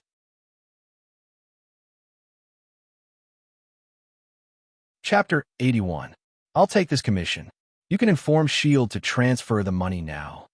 After that, Rog left the office directly with the Flying Thunder God and came to the roof of a building near Abomination. Looking down from the top of the building, Abomination was like a rampaging beast, constantly destroying and attacking the streets. Although the soldiers around him were doing their best to attack Abomination, they did not cause any harm to Abomination. Instead, they made Abomination more violent. In other words, he was more excited. Looking at the pedestrians fleeing around him and the soldiers who were nervous but could not retreat, Abomination couldn't help laughing wildly. This perfect body, this powerful strength, this feeling of dominating everything. This is the future I really want. I am God. Just as Abomination was fantasizing about the beautiful scene in the future, a liquid bullet hit his right face like lightning, leaving a visible scar on his face. Water release, water iron cannon technique. The one who launched the attack was none other than Rog, who had just jumped from the top of the building. At this time, Rog was only wearing a 3-tomo mask, but Abomination recognized him at a glance. It was this guy who defeated Hulk. After seeing that the attacker was Rog, Abomination did not launch an attack as casually as before, but looked at Rog seriously. This guy defeated Hulk. If I defeat him, it proves that I'm stronger than Hulk. I am the strongest. After a series of illogical thoughts, the Abomination was driven by its instincts and sprinted towards Rog. In the eyes of others, Abomination was like a prehistoric behemoth running towards Rog. In Rog's eyes, Abomination was like a green pet dog running to its owner. 10 meters, 5 meters, 3 meters, 1 meter. When Abomination came to a meter in front of him, Rog threw the flying Thor kunai in his hand very casually. Although Abomination knows that Rog has the ability to teleport at this distance, he has absolute confidence that he can punch Rog into a meat patty. However, things did not develop as he had imagined. Rog disappeared. When his right fist was only a few centimeters away from Rog, Rog disappeared. After sensing Rog's disappearance, the Abomination immediately withdrew its fist and turned around. The scene of Rog hitting Hulk with Otama Rasengan left a very deep impression on Abomination. He didn't want to encounter Hulk's original scene. Abomination was not like Hulk, personally experiencing the power of Otama Rasengan, because Rog did not use Otama Rasengan at all. After turning around, Abomination saw Rog and the flying Thor kunai that had just been thrown out by Rog. Before he could realize what had happened, the scene in front of him changed in an instant. What appeared in front of him was no longer the chaotic street, but a forest he had never seen before. Rog did not intend to solve Abomination in New York City, so he took Abomination directly to one of the forests where he practiced Mokutan. Throwing out the flying Thor kunai, flying Thunder God's second stage, leaving the flying Thor technique on Abomination, and then teleporting them here together. Before getting the immortal body, Rog's mastery of the flying Thor second stage was not particularly proficient, so he rarely used the flying Thor second stage in battle. But after getting the immortal body, he found that his mastery of the flying Thor second stage had an inexplicable improvement. Now, as long as he wants, he can flying Thunder God's second stage anytime and anywhere, and he doesn't have to worry about the possibility of failure. After bringing Abomination to this unknown forest, Rog did not give him any time to think and directly use Mokutan, Wood Dragon technique. A long hook-nosed wood dragon, more than 10 meters long, emerged from the ground and completely entangled Abomination with lightning speed. Like Hulk, Abomination didn't take this wood dragon to heart first, but he soon found that his thoughts were a little too naive. Don't struggle. Unless I'm willing to let you out, you can't break free. After saying that, Rog also let the wood dragon bite Abomination hard. Although this will not cause any harm to Abomination, Rog still did it. For no reason, just to provoke Abomination. His physical strength was rapidly disappearing uncontrollably, and the wood dragon was getting tighter and tighter. It wasn't until this time that Abomination finally understood why S.H.I.E.L.D. had entrusted Rog to capture Hulk. In terms of results, Abomination's speculation was correct. But in terms of the actual situation, Hulk was a little worse than he is now.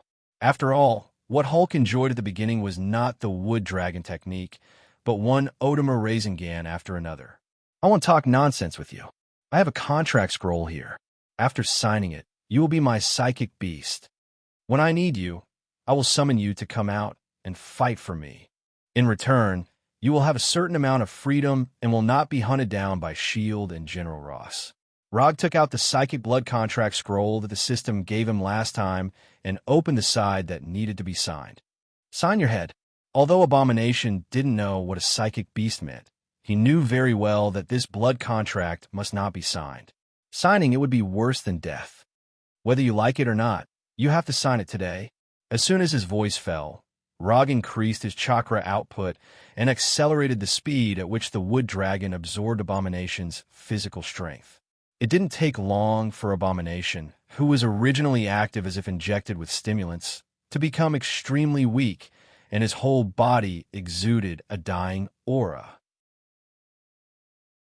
When the wood dragon left Abomination, the nearly 4-meter-tall Abomination fell forward uncontrollably, making a low sound of falling to the ground. I'll ask you again, are you going to sign it or not? Even though the Abomination couldn't even stand up, he still expressed his opinion clearly. Although Rog can directly control Abomination to sign a contract with Sharingan, this is not a long-term solution after all, and he can't pay attention to Abomination's situation at all times. So he decided to solve all the problems at once. Wood release, wood puppet technique. A 5-meter-tall wood Arhut emerged from the ground, and then came in front of Abomination and beat Abomination violently. Time passed little by little. After being deeply touched by Wood Arhut's iron fist of love, Abomination used the fingers of his right hand to touch some of the green blood flowing out of his body, and seriously wrote his name on the blood contract scroll. When Abomination finished writing his name, Rog opened his attribute panel and looked at the column of Psychic Beast. Psychic Beast, Punisher Frank, Edo, Tensei State, Abomination Bronsky.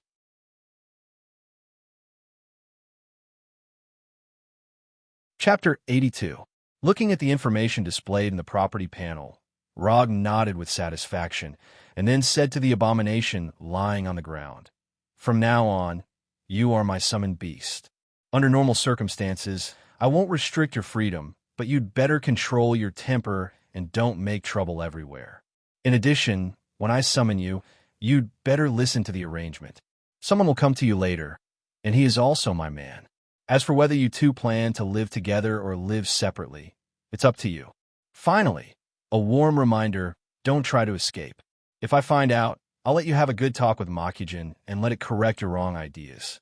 After explaining, Rog returned to his office with the Flying Thunder God, and then informed Punisher to go to the forest to pick up the Abomination.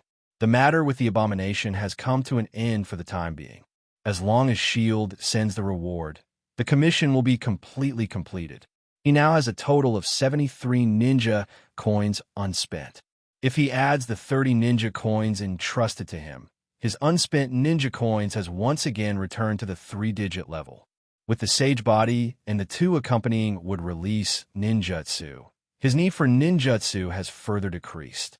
Whether it is attack or control, he now has enough means, and for the time being, there is no lack of firepower or control skills.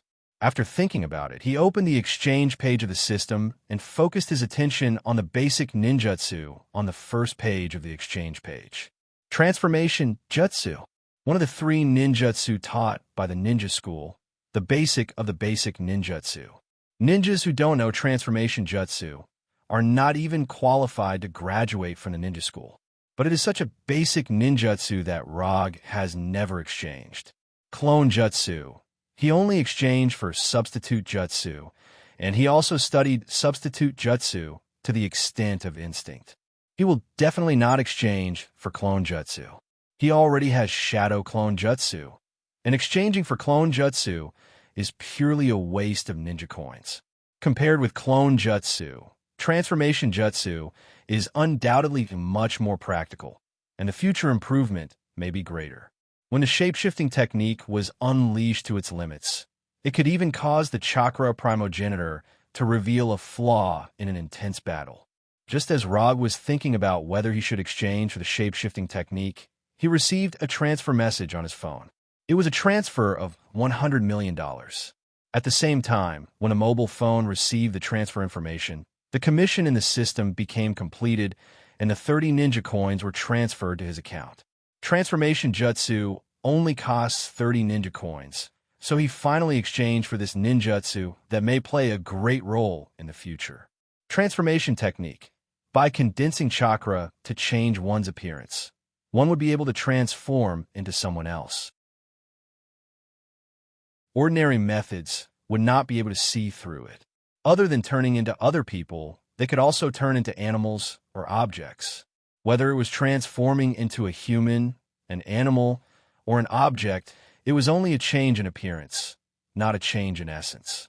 This meant that even if he transformed into Hulk's appearance, he would not have the same physique and strength as Hulk.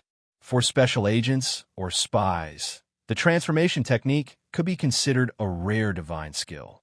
But for Rog, who likes to fight head-on, the biggest meaning of the transformation technique is to confuse the enemy.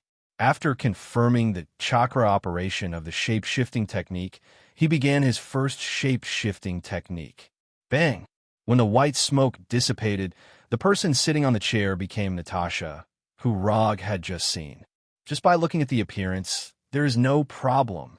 But this jutsu is a bit too weak. The effect of the jutsu will be lifted if I endure a little bit of a violent attack. It is enough to scare people. As for the rest, Rog stopped the messy thoughts in his mind and lifted the effect of the shape-shifting technique. Time flew, and a year passed in the blink of an eye. During this year, Rog continued to receive some commissions from time to time, as usual, to earn some ninja coins for himself. Most of the time, he spent on the study and mastering of the 2 Kekkei Genkai Sharingan and would release, making these 2 Kekkei Genkai a part himself. After the end of the day's practice, Rog opened his property panel and looked at his current status. Host, Rog profession, ninja talent, no seal technique, 7 attribute chakra Kekkei Genkai, 3 Tomo Sharingan, would release physique, Senju body, Senju Hashirama, Ninjutsu, Substitution Jutsu, Body Flicker Jutsu, Hold Jutsu, Shadow Clone Jutsu, Flying Thunder God, Level 2, Chakra Perception, Rasengan, Self-Taught, Odama Rasengan Self-Taught, Summoning, Transformation Wood Release, Wood Dragon Technique, Wood Human Technique, Lightning Release, Chidori, Chidori Sharp Spear, Chidori Flow Fire. Release, Grand Fire Annihilation Water Release, Water Iron Cannon Jinjutsu, Dark Walk Sharingan Jinjutsu, False Memory Taijutsu, Strange Strength Chakra Amount, One Tail Summon Beast, Punisher Frank Edo Tensei, Abomination Bronski Unconsumed Ninja Coins. 256 Ninjutsu hasn't changed much. It's still the same ninjutsu from a year ago. In terms of ninja coins, he didn't accept many commissions this year and only earned more than 100 ninja coins. Rog originally intended to let Punisher and Abomination accept the commission together, but he found that the system perfectly avoided this loophole. If he didn't accept and execute the commission himself, the system wouldn't pass it at all.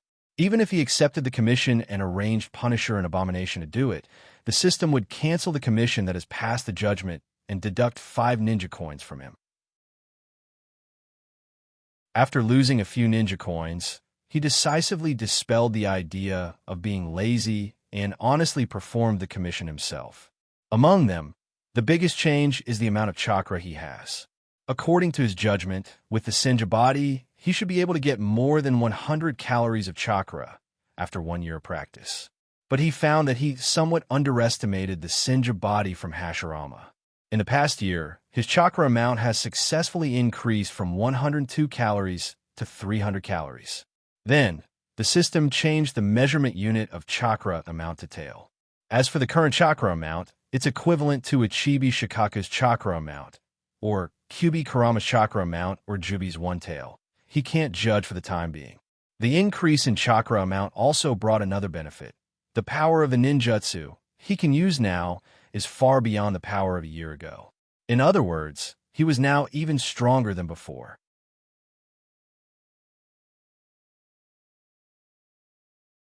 Chapter 83. Although he now has 256 ninja coins, Rog doesn't have any ninjutsu or items that he particularly wants to exchange for. Even the commission scrolls that he usually consumes the fastest, he still has 5 of them, so he won't have any need to exchange for them in a short time. Just as he was considering whether to continue to expand his business scope, he received a call from Frank the Punisher. Since turning Abomination into his own psychic beast, Rog has formed a team with the 2 of them and asked them to collect some more peculiar metals outside. At the same time, he asked them to occasionally act as messengers of justice and maintain social security in the United States. Simply put, he asked them to find trouble with the local gangs from time to maintain justice and generate income for the firm. Because of their hard work, the firm's operating income has improved significantly and even attracted the attention of the IRS. If it weren't for S.H.I.E.L.D.'s silent suppression of this matter, Rog would have been invited to tea by the tax bureau early in the morning.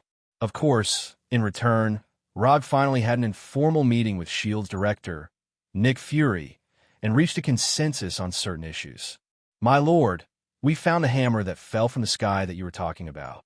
As you expected, S.H.I.E.L.D.'s people found the hammer and built a simple research base around the hammer. The hammer the Punisher was talking about was Thor's Mjolnir. Although Rog knew that Thor's hammer would appear in New Mexico, he didn't know when Thor's hammer would fall. So half a year ago, he took the simplest and most crude approach. That is, he sent both Punisher and Abomination to New Mexico and asked them to keep an eye on the situation there. Waiting really paid off. After hanging up the call from Punisher, Rog began to sense the flying Thor technique on Punisher. Thor, we're finally going to meet. I hope you can bring me some unexpected surprises." When Punisher ended the call with Rog, a strong man with long blonde hair suddenly broke into the research base, quickly knocked down the guards in the base, and quickly approached Thor's hammer in the middle of the research base. This guy is good.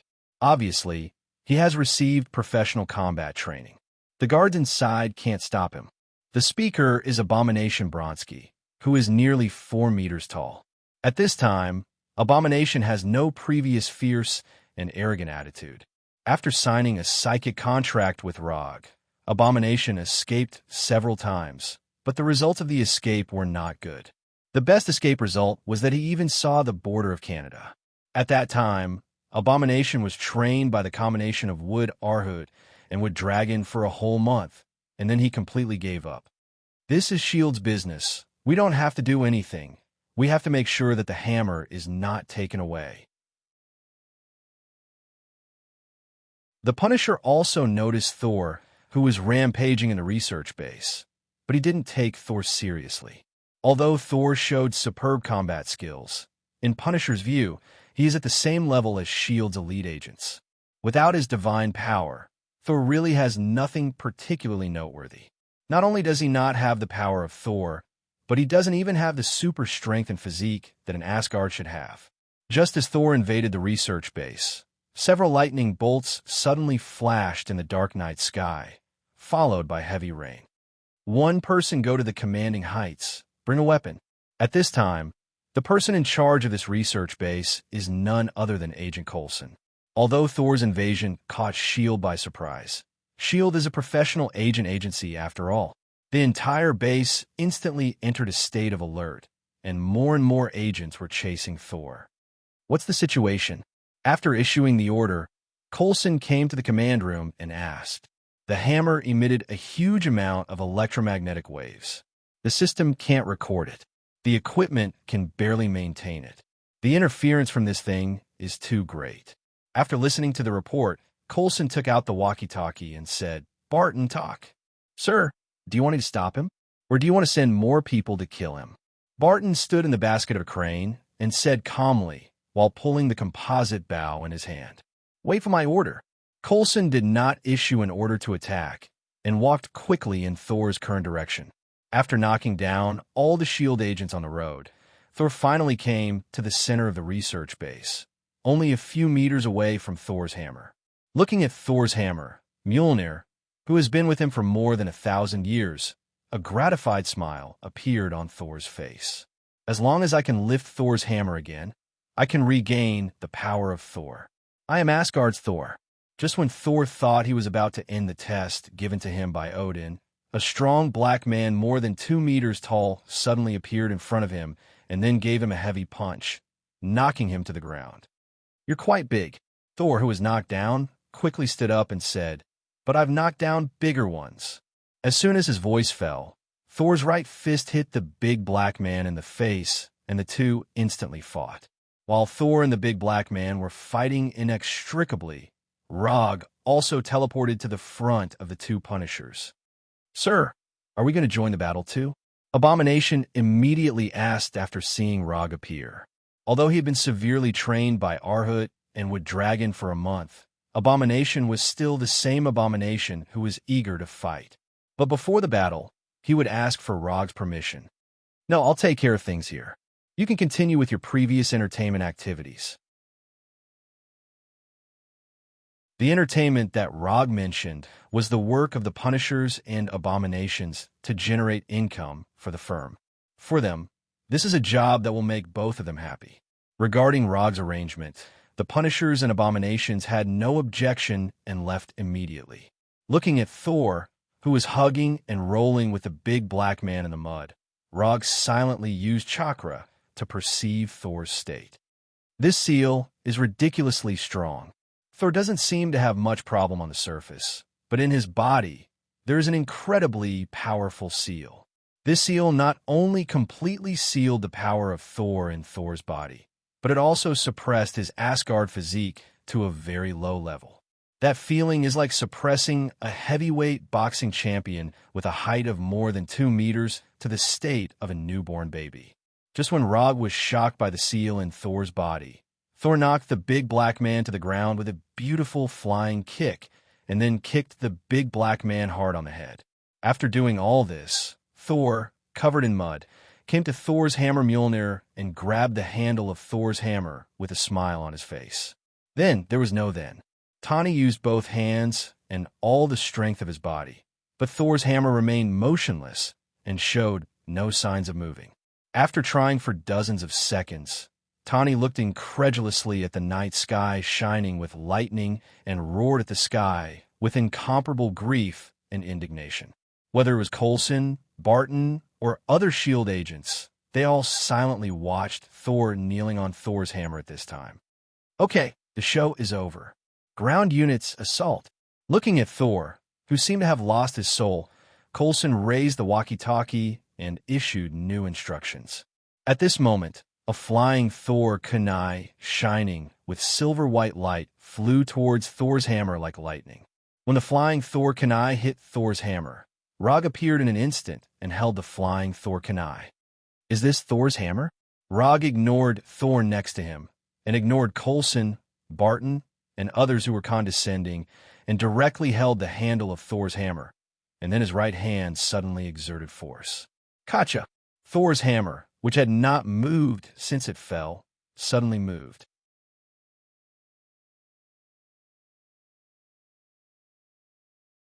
Chapter 84. Once again, it was time for the necessary part of every novel that was published. First of all, I would like to thank all the readers for their support.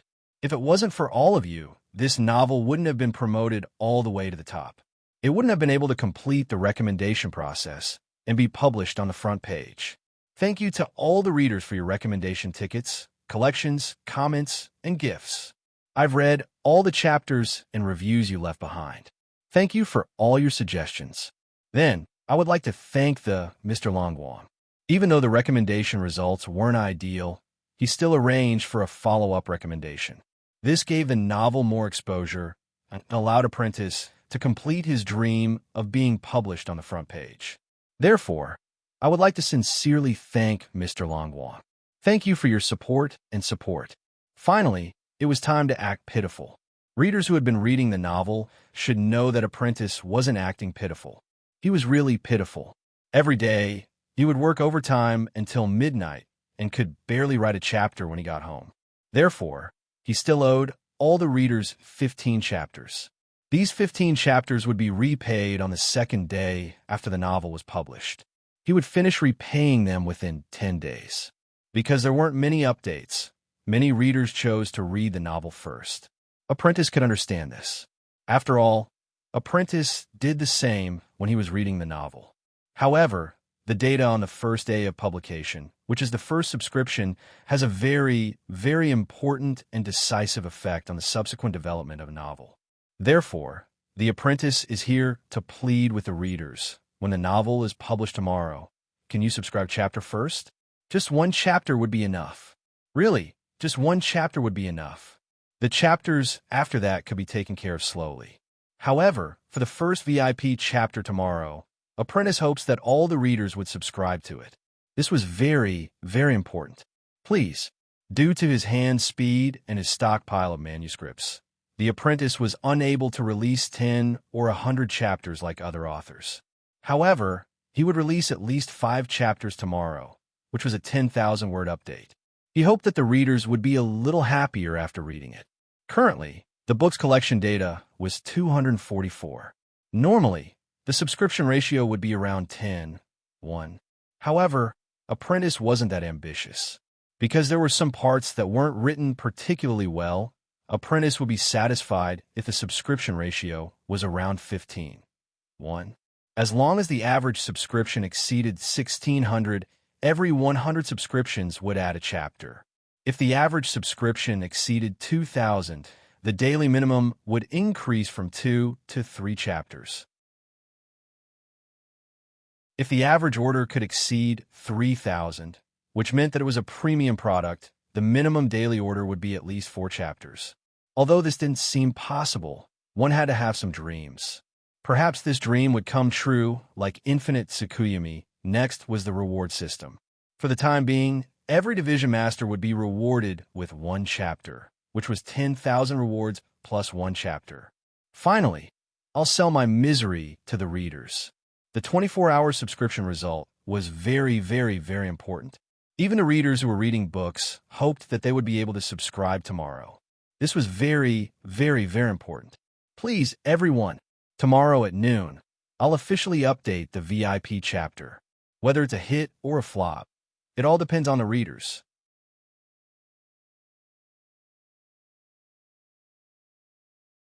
Chapter 85. Thor's hammer didn't move much, and the sound it made when it moved was very weak. But even so, the movement of Thor's hammer still shocked everyone present. This hammer can actually be picked up. Coulson, Barton, and other S.H.I.E.L.D. agents all showed an incredulous look. After discovering Thor's hammer, they tried various methods to try to move Thor's hammer.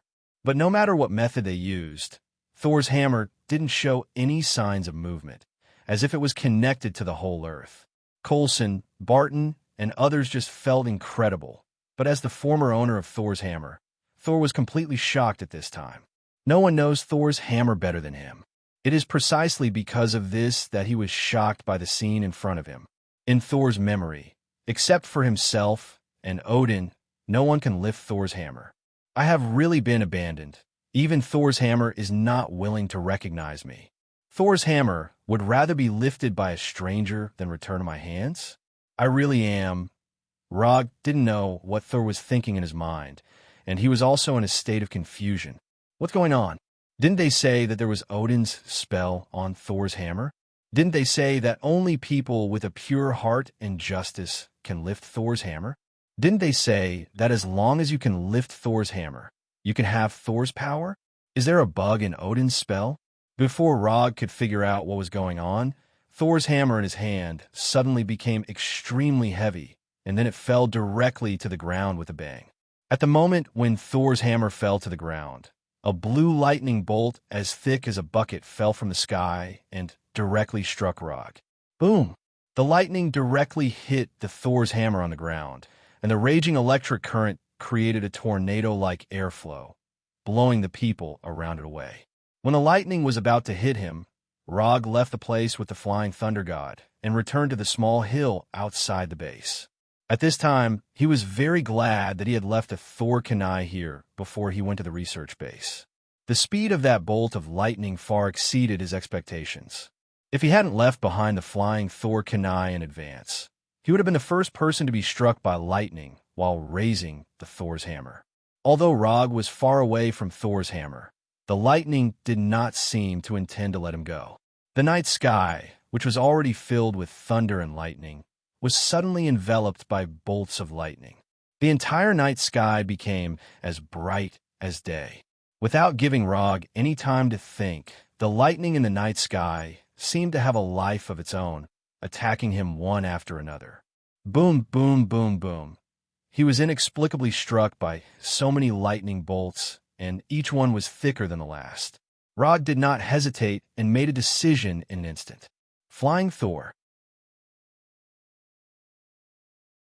Because there were no other Flying Thor spells around the research base, Rog could not repeatedly jump around the lightning bolts. The coordinates he was teleported to this time was the Punisher, who had already left this place. At this time, the Punisher and the Abomination were heading to a nearby town and were discussing which city to go to next to generate income. When Rog reappeared, they were slightly stunned. Then, they understood why Rog appeared. The next second after Rog appeared, several bolts of lightning suddenly fell from the night sky and hit the Punisher and the Abomination in front of Rog. As for Rog himself, he returned to the small hill outside the research base through the Flying Thor. Most of the lightning bolts struck the small hill, making the originally normal-looking hill look like it had been bombarded by missiles. As for the remaining lightning bolts, they struck the Punisher and the Abomination. One of them had a body of filth, and the other had thick skin, so Rog was not particularly worried about the condition of the two of them. After confirming that there were no more lightning bolts in the night sky, he pulled out the Flying Thor kunai from the ground, and then slowly walked towards the research base. Don't touch things that don't belong to you, or you'll be struck by lightning. Although Rog had not yet figured out what happened just now, he had already made up his mind to not touch the Thor's hammer for no reason. And in the short period of time when he mentioned the Thor's hammer, he felt as if he was being watched by a great existence. But he was not sure if this gaze came from Odin, the father of the gods, or from an existence he did not know for the time being. Anyway, no matter what, Mjolnir was currently on his list of things that he should never touch unless absolutely necessary. After coming to the research base again, Rog enjoyed the warm hospitality of S.H.I.E.L.D. More than a dozen heavily armed guards raised their weapons and aimed at his head. Don't do anything stupid. Just inform your supervisor Coulson directly. Although these S.H.I.E.L.D. guards did not know the true identity of Rog, they silently reported the situation after hearing the name of Coulson. It didn't take long for Coulson to walk out of the base and come directly to Rog. What are you doing here? Coulson looked at Rog with a little vigilance. Although S.H.I.E.L.D. is now in a friendly cooperation stage with Rog, he knows very well that this so-called cooperation may be suspended at any time. I heard that you found a very strange hammer, so I came to take a look. By the way, if you don't mind, I want to take the guy inside. Coulson didn't know the true identity of Thor at all. They just thought of Thor as a secret agent of a certain country. As for why this secret agent took the risk of robbing the hammer, they haven't figured it out yet. At this time, Thor is being held in a temporary interrogation room. He is covered with mud and is in a complex state of loss and shock. Loss is because he found that he had lost the recognition of Thor's hammer and lost the hope of becoming Thor again and returning to Asgard. Shock is because he found that Thor's hammer can be lifted by a Midgardian, that is, an Earthling, which is something that even Asgard people can't do. If Rog hadn't been attacked by lightning, Thor would have even thought that Thor's hammer had found a new master for himself. Just when Thor was full of doubts, Loki in a handsome suit suddenly appeared in front of him. Loki, why are you here? Seeing his brother suddenly appear in front of him, a look of hope appeared on Thor's face. I came to see you, Loki said in a low tone. What's the matter? Is something wrong with Jotunheim? Let me explain to my father. Thor said in a hurry. He had never been so eager to see his father. But Loki's next words immediately made him fall into the abyss of despair. Father is dead.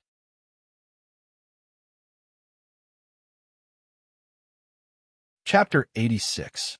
Loki's words were like a bolt from the blue, striking Saul's body, causing him to be completely stunned. Father is dead? Odin, the father of all gods, is dead?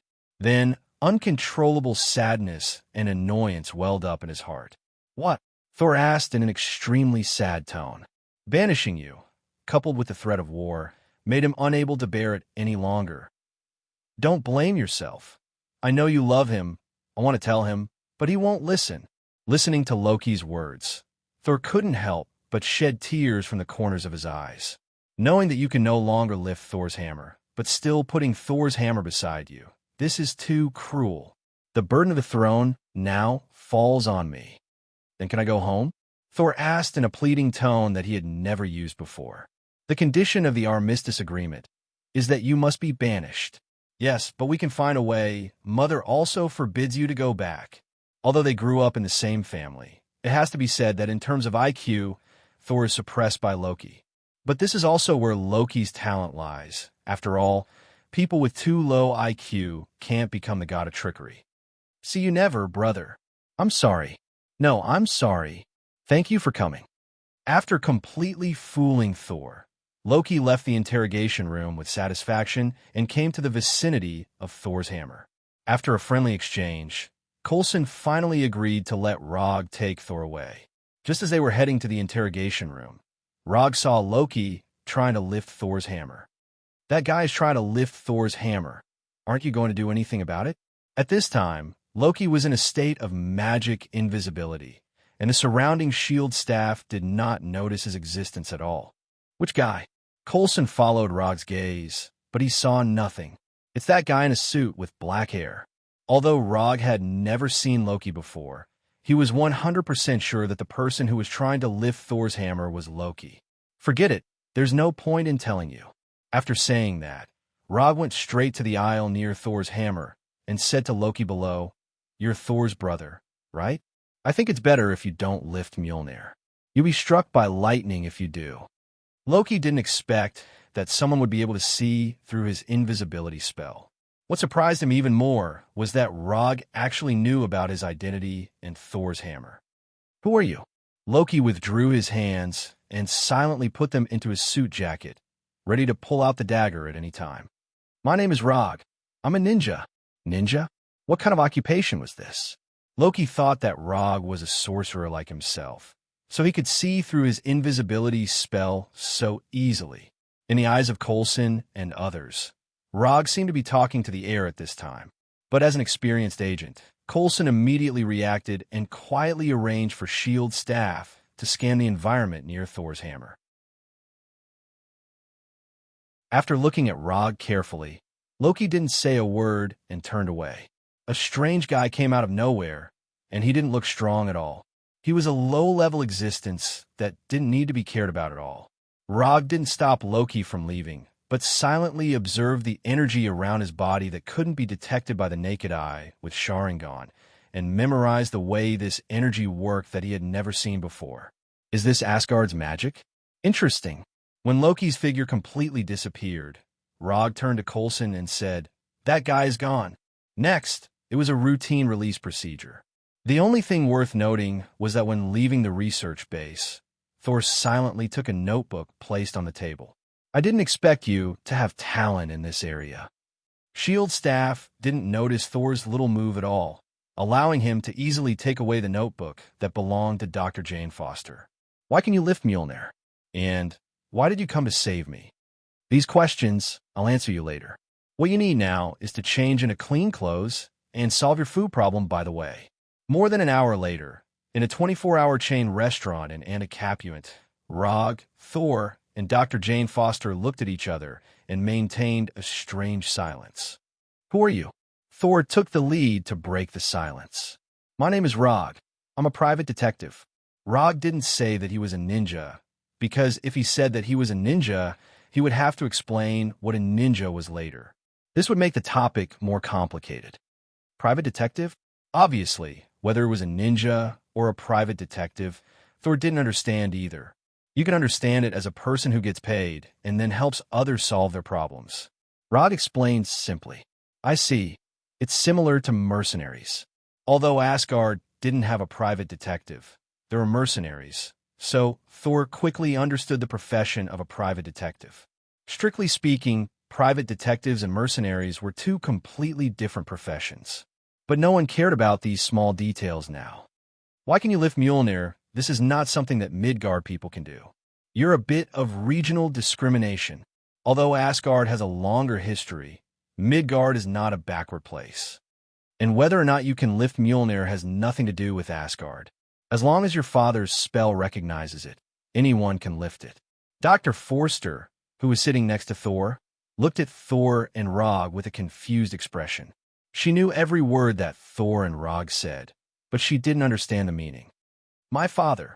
Thor's expression suddenly became lonely. I saw your brother just now. He's quite handsome, but a bit cunning. He's not an honest person. Loki has always been like this. He likes to play pranks since he was young. When he mentioned Loki, Thor's lonely face showed a hint of relief. Looking at Thor's current appearance, Rog couldn't help but sigh. They were both raised by the same parents. How could their IQs be so different? He had intended to remind Saul tactfully and let him know that Odin was still alive. But now he gave up on that plan. Your father is not dead yet. Don't underestimate him. He is the father of all gods, a powerful existence in the entire universe.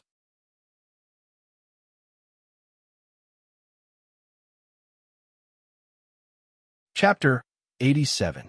My father isn't dead. Thor's voice became agitated. Of course, you have to have some faith in your father. The name Father of Gods is not just a title.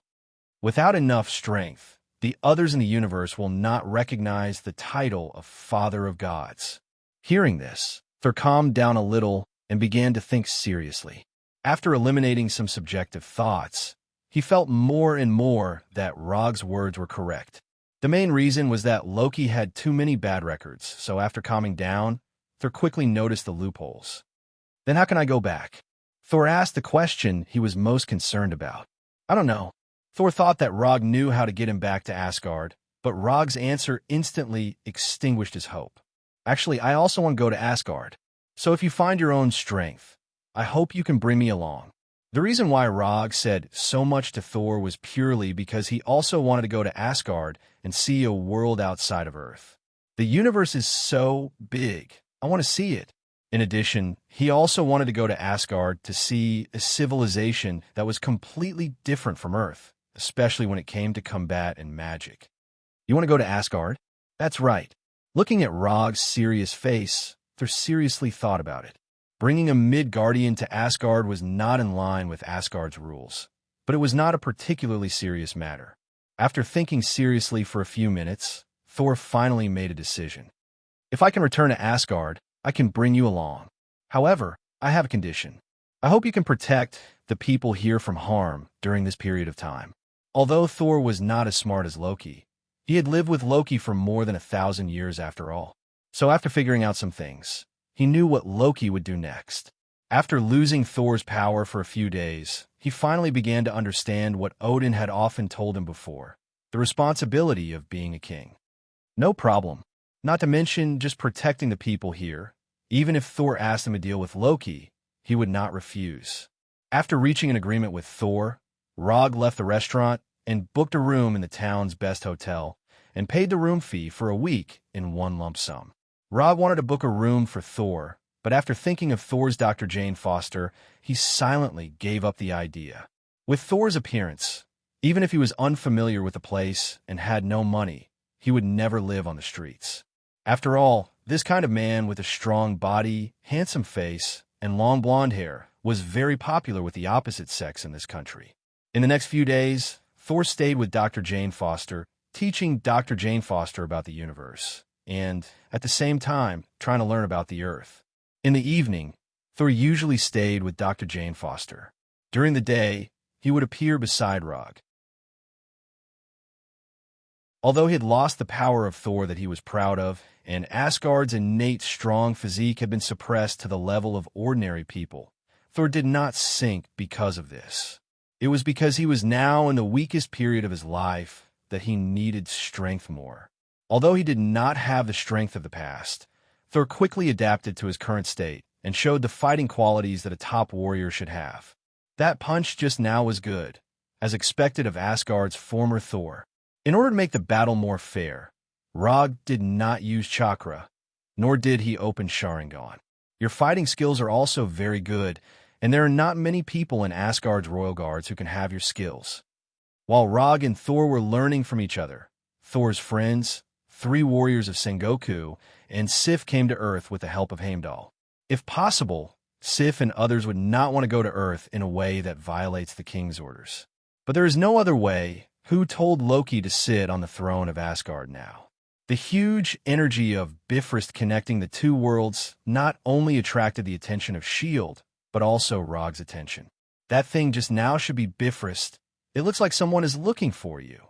Rog pointed to the funnel-like spiral cloud in the distance. Yes, it's Bifrost that is teleporting. Thor's eyes instantly became serious, looking at the spiral cloud in the distance with a dignified expression. Thor thought that the person who came this time was sent by Loki, but when he saw that it was Sif and others who were teleporting, the dignified expression on his face disappeared in an instant. In Asgard, in addition to his parents and Loki, he trusts the 3 warriors of Sengoku and Sif the most. However, before he had time to talk to Sif and others, Bifrost opened again, sending the real enemy over. At the end of Bifrost's second teleportation, Rog used Chakra's perception to perceive the target of the teleportation.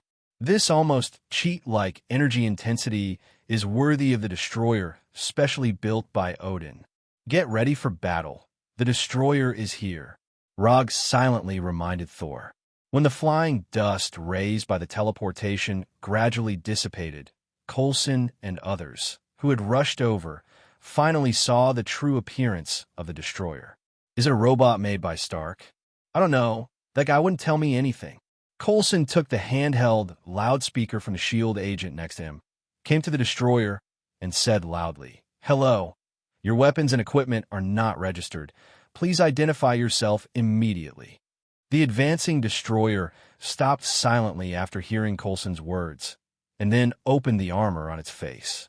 Just when Coulson and others thought that the destroyer would identify itself according to their request, they saw the flame-like orange-red light shining on the destroyer's body. Then, there was a powerful high-temperature beam of light. Boom! It only took a few seconds for the destroyer to blast the S.H.I.E.L.D. vehicle in front of him into wreckage, and then he walked straight towards the town. Meet the enemy outside the town. You should know better than me what kind of power the destroyer has. If we fight in the town, even if we win, the town will probably be gone. Sensing the power of the high-temperature beam just fired by the destroyer, Rog turned to Thor and said, "We are responsible for stopping the destroyer. You are responsible for evacuating the town's residents." Thor did not refuse Rog's suggestion to meet the enemy outside the town, but he did not intend to let Rog participate in this battle. This is Asgard's business, and it should be solved by Asgard's people. No, the weak guy is responsible for evacuating the residents. You are the weakest here, so you are responsible.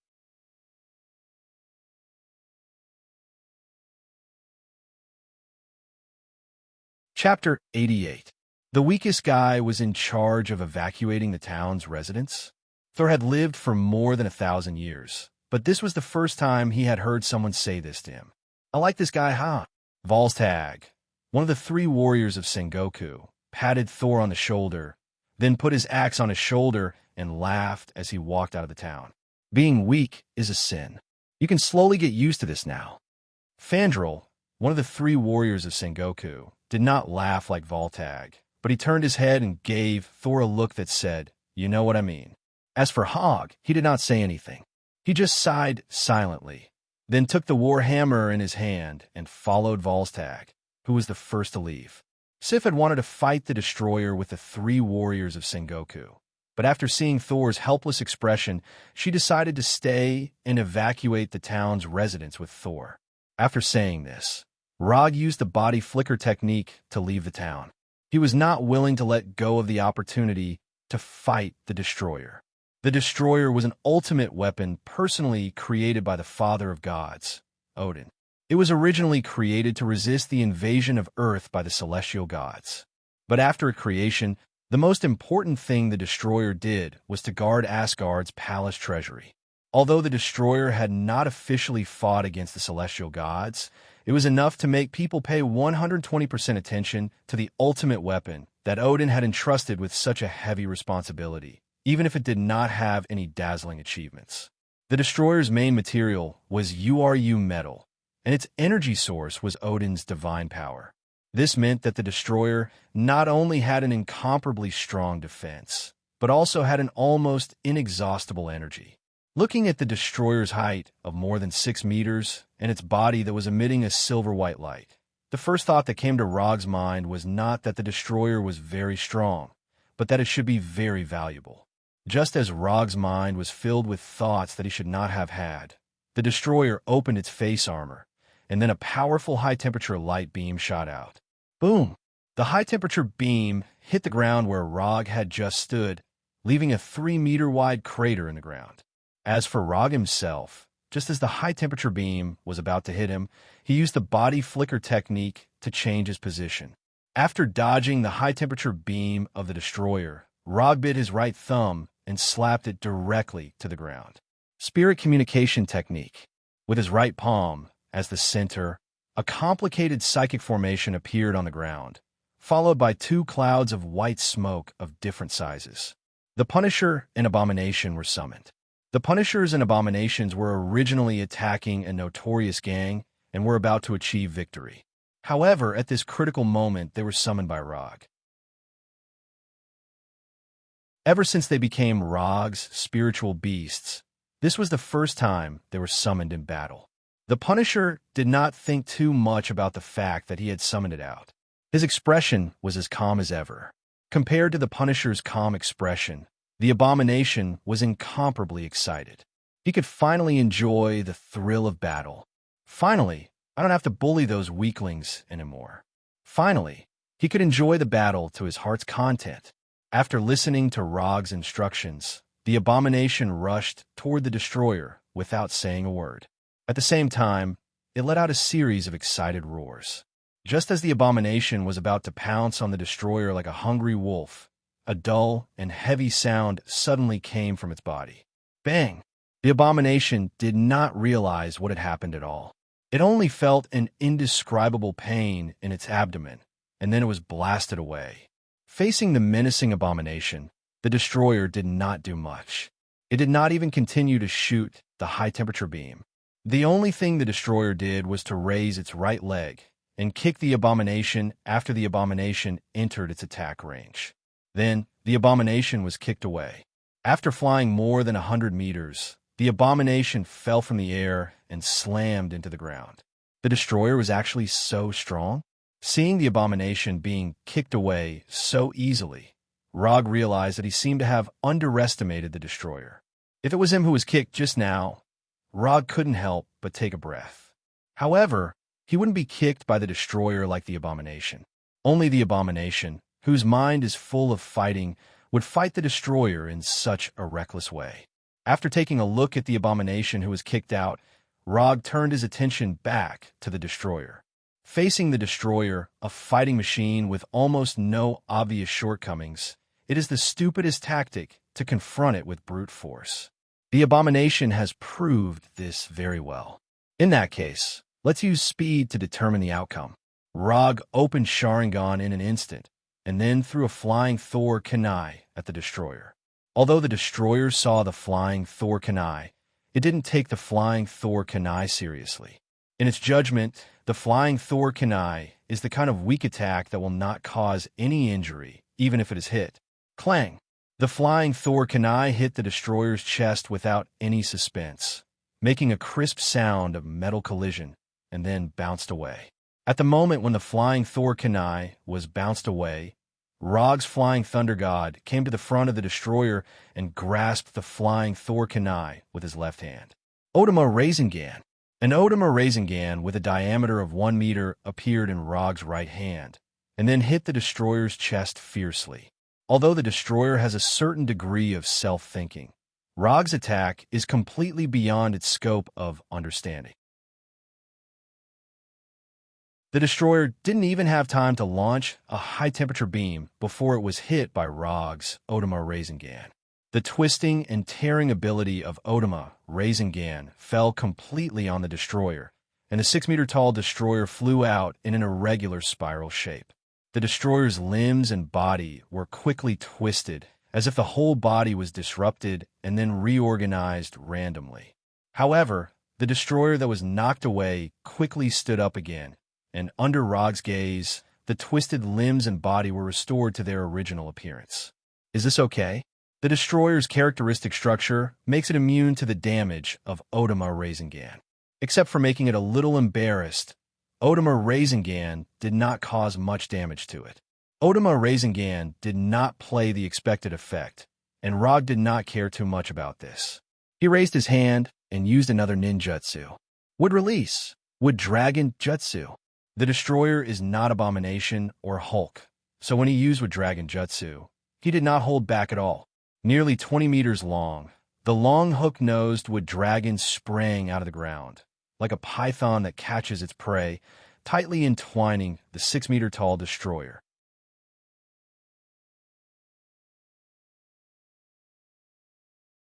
Chapter 89. It was the same entanglement effect, but when the wood dragon entangled the destroyer, it was obviously more strenuous than when it entangled the Hulk and the Abomination. This also caused Rog to have to increase the output of chakra of the wood dragon technique. The destroyer was more difficult to deal with than the Abomination and the Hulk because there was no such thing as physical strength in the destroyer. Therefore, the longer the destroyer was entangled with the Abomination and the Hulk, the less physical strength they had. Although the wood dragon could not absorb physical strength from the destroyer, in addition to absorbing the target's physical strength, the wood dragon could also absorb the energy in the target's body. However, when the wood dragon began to absorb the energy in the destroyer's body, an unexpected scene happened. The wood dragon successfully absorbed the energy in the destroyer's body, but as soon as the energy from Odin was absorbed, the nearly 20-meter-long wood dragon burned. In an instant, the hook-nosed wood dragon turned into a fire dragon. This sudden flame not only exceeded Rog's expectations, but also caused the 3 warriors of Sengoku behind him to look at each other. On the way here, the 3 warriors of Sengoku first witnessed the Abomination descend from the sky, and then the destroyer being sent flying by Rog. When they finally arrived at the battlefield where Rog and the destroyer were fighting, they saw the wood dragon entangling the destroyer instantly turn into a fire dragon. Although the 3 warriors of Sengoku had never fought against the destroyer, they knew very well how powerful this ultimate weapon that Odin had personally created was. But at this moment, they watched helplessly as the destroyer was restrained by Rog, an earthling. Although the wood dragon entangling the destroyer had turned into a fire dragon, the wood dragon showed no signs of burning or breaking. The reason why the wood dragon could still entangle the destroyer tightly was that Rog was frantically outputting his chakra. After his chakra unit changed from a card to a tail, he thought that he would not need to worry about the amount of chakra for a long time. But now, he realized that his idea was a little too naive. After maintaining it for more than 10 seconds, Rog decisively gave up on maintaining the wood dragon spell. Without the infusion of Rog's chakra, the burning wooden dragon quickly showed signs of burning. Its nearly 20-meter-long body was continuously corroded by the flames and was torn apart into pieces of burning wood. Seeing this, the 3 warriors of Sengoku could not help but sigh. If the wood dragon had held on for a while longer, perhaps the destroyer would have stopped because of the lack of energy. Although this possibility wasn't high, it wasn't impossible. When the wooden dragon wrapped around the destroyer, shattered into pieces of burning wood, Loki, who was sitting on the throne of Asgard's palace, suddenly stood up. This earthling was more difficult to deal with than he had imagined. Loki, who was holding the Gungnir, looked at Rog seriously through the destroyer's perspective. He quickly made a decision and headed to the Bifrost. Without the entanglement of the wood dragon, the destroyer also regained its ability to move. Just as the destroyer was about to use the high-temperature light beam to eliminate Rog, the obstacle, Rog in front of it, silently formed a seal. Forming seals was not necessary for Rog. It was just that in order to make the following scene more ritualistic, he decided to add such a link at the last minute.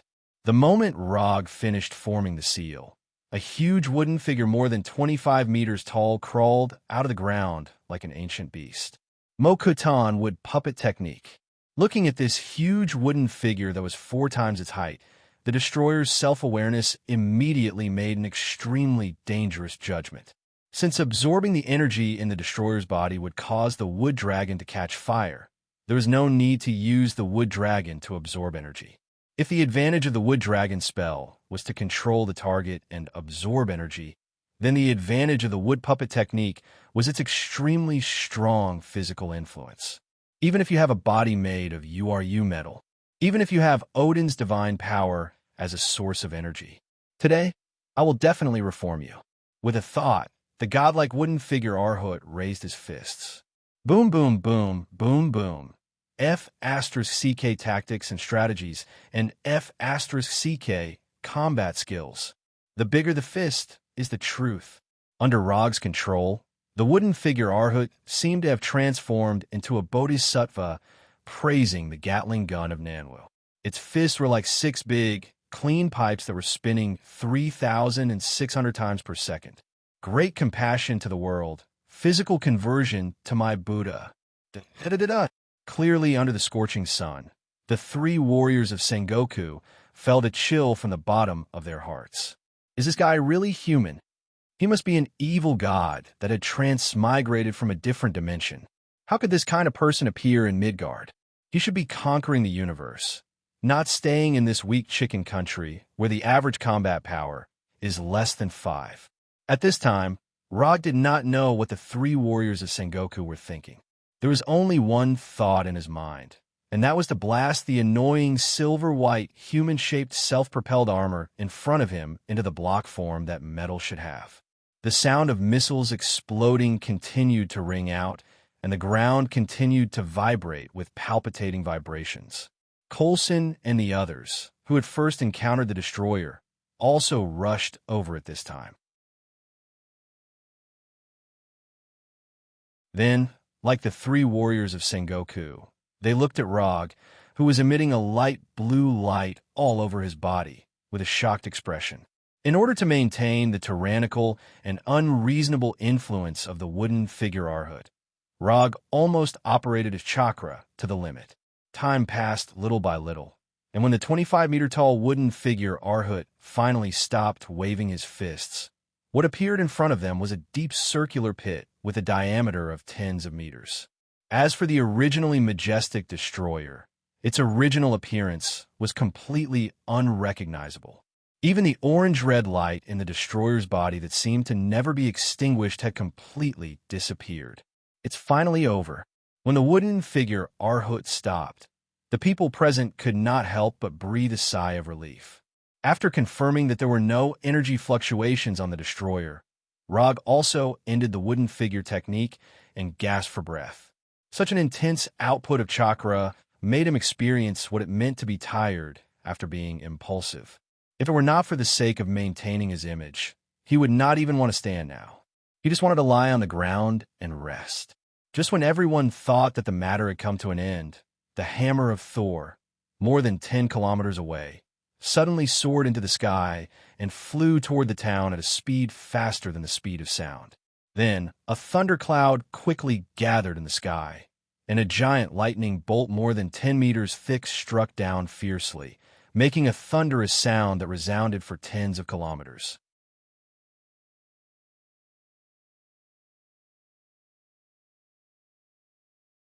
Chapter 90.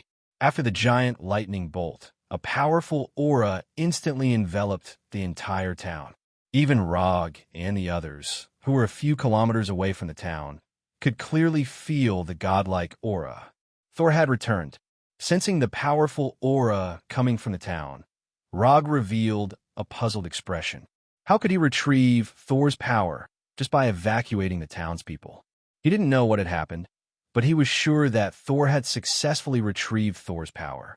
He was even stronger than before he lost Thor's power. Thor's right hand gripped Thor's hammer, Mjolnir, and his clothes turned into Thor's armor. His red cloak fluttered even though there was no wind. Blue lightning bolts that were visible to the naked eye were swimming around his body like electric snakes.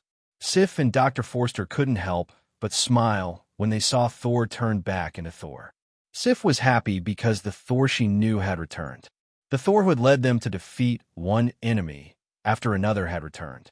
Dr. Forster was happy because she had witnessed Thor's resurrection from the dead. Thor's chest had been pierced, and he had turned back into a mythical figure. After regaining Thor's power, Thor wasn't as excited as he had imagined. Instead, he looked at Loki calmly. "I thought you just wanted to prove that you were stronger than me, but now I realize that I don't know you at all. I can tolerate your usual pranks, and I can also overlook your usual excessive actions. But you shouldn't joke about your father's life, and you shouldn't start a war between Asgard and Jotunheim just to satisfy your desire for the throne. Loki, you've really made a mistake this time."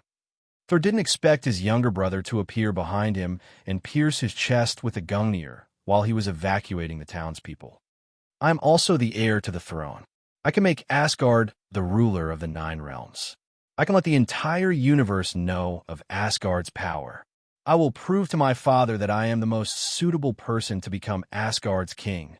It's not my fault, it's the world's." Loki still didn't think there was anything wrong with what he had done. Become Asgard's king, destroy Jotunheim's frost giants, and lead Asgard's army to conquer the 9 realms. Listening to Loki's Chinibu speech, Roger suddenly felt that his usual Chinibu actions were not worth mentioning compared to Loki's. After sensing that Saul had regained the power of the Thunder God, he dragged his tired body back to the town and caught up with Loki's Chinibu speech. "No, you will never become Asgard's king." As soon as his voice fell, the Thor's hammer in Thor's hand flew towards Loki like lightning. Then, it directly pierced through Loki's illusion. "He left a long time ago. He should be there now." Rog pointed outside the town. When Thor looked in the direction of Rog's finger, he saw the unique teleportation beam of Bifrost. As Thor's younger brother, Loki knows Thor's character better than anyone else. So after Thor regained control of Thor's power, he left the town as soon as possible. What Saul and the others saw was nothing more than an illusion he left behind. When he returned to the town, Rog was almost deceived by Loki's illusion. If he didn't open his Sharingan and observe carefully, he wouldn't have been able to see that it was an illusion. The one who controls Bifrost now should still be Heimdall. He can help us return to Asgard. Only the Guardian Sword in Heimdall's hand can open Bifrost. So after seeing Loki leave through Bifrost, Thor instinctively thought that Bifrost was still under Heimdall's control. But he ignored a small problem. That is, it was the Guardian Sword that opened Bifrost, not Heimdall himself. As long as one has the Guardian Sword, anyone can open Bifrost. I hope so. Rog was not as optimistic as Thor. If his guess is correct, the one who controls the Guardian Sword in Bifrost is definitely not Heimdall. As Rog guessed, the one who is guarding Bifrost is not Heimdall, but a frost giant. As for Heimdall, he is firmly frozen in ice at this time. After returning to Asgard through the Bifrost Bridge, Loki came to the 2 frost giants guarding the Bifrost Bridge. Phew! 2 indestructible energy beams shot out from the tip of the Gungnir, directly turning the 2 frost giants in front of Loki into an atomic state. This is not the first time he killed a frost giant. Before leaving Asgard, he used the same method to kill the frost giant king, Laufey. Laufey never thought that he would die at the hands of his own son, Loki.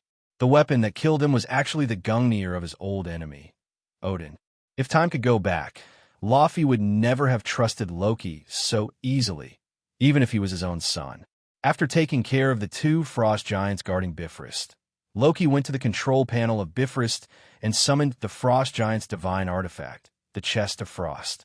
When the Chest of Frost, shining with dark blue light, appeared in Loki's hand, his skin became more like a frost giant. Only those with the bloodline of the frost giants can use the Chest of Frost. Just as Loki was trying to aim Bifrost at Jotunheim, he heard a crisp sound of ice breaking. Then, a tall figure appeared behind him and sent him flying with a punch. The one who sent Loki flying was none other than Heimdall. The reason why Heimdall became the guardian of Bifrost was not only because he had Heimdall's eyes that could perceive all things, but also because of his own strength. The guardian of Bifrost was Asgard's first line of defense. If it weren't for a moment of carelessness, Heimdall wouldn't have been frozen by Loki's chest of frost, and he wouldn't have lost the guardian sword that controlled Bifrost. As soon as Heimdall sent Loki flying, he heard Thor shout. Heimdall ignored Loki, who was sent flying, and pointed Bifrost at Thor on Earth, opening the interstellar teleportation. In the next second, the exit of Bifrost shone with a rainbow-like light. In the rainbow-colored light, figures emerged one after another. Thor, Sif, the three warriors of Sengoku, and Rog. In the end, Thor fulfilled his promise and brought Rog to Asgard. They saw Heimdall on the control panel and Loki holding the Gungnir.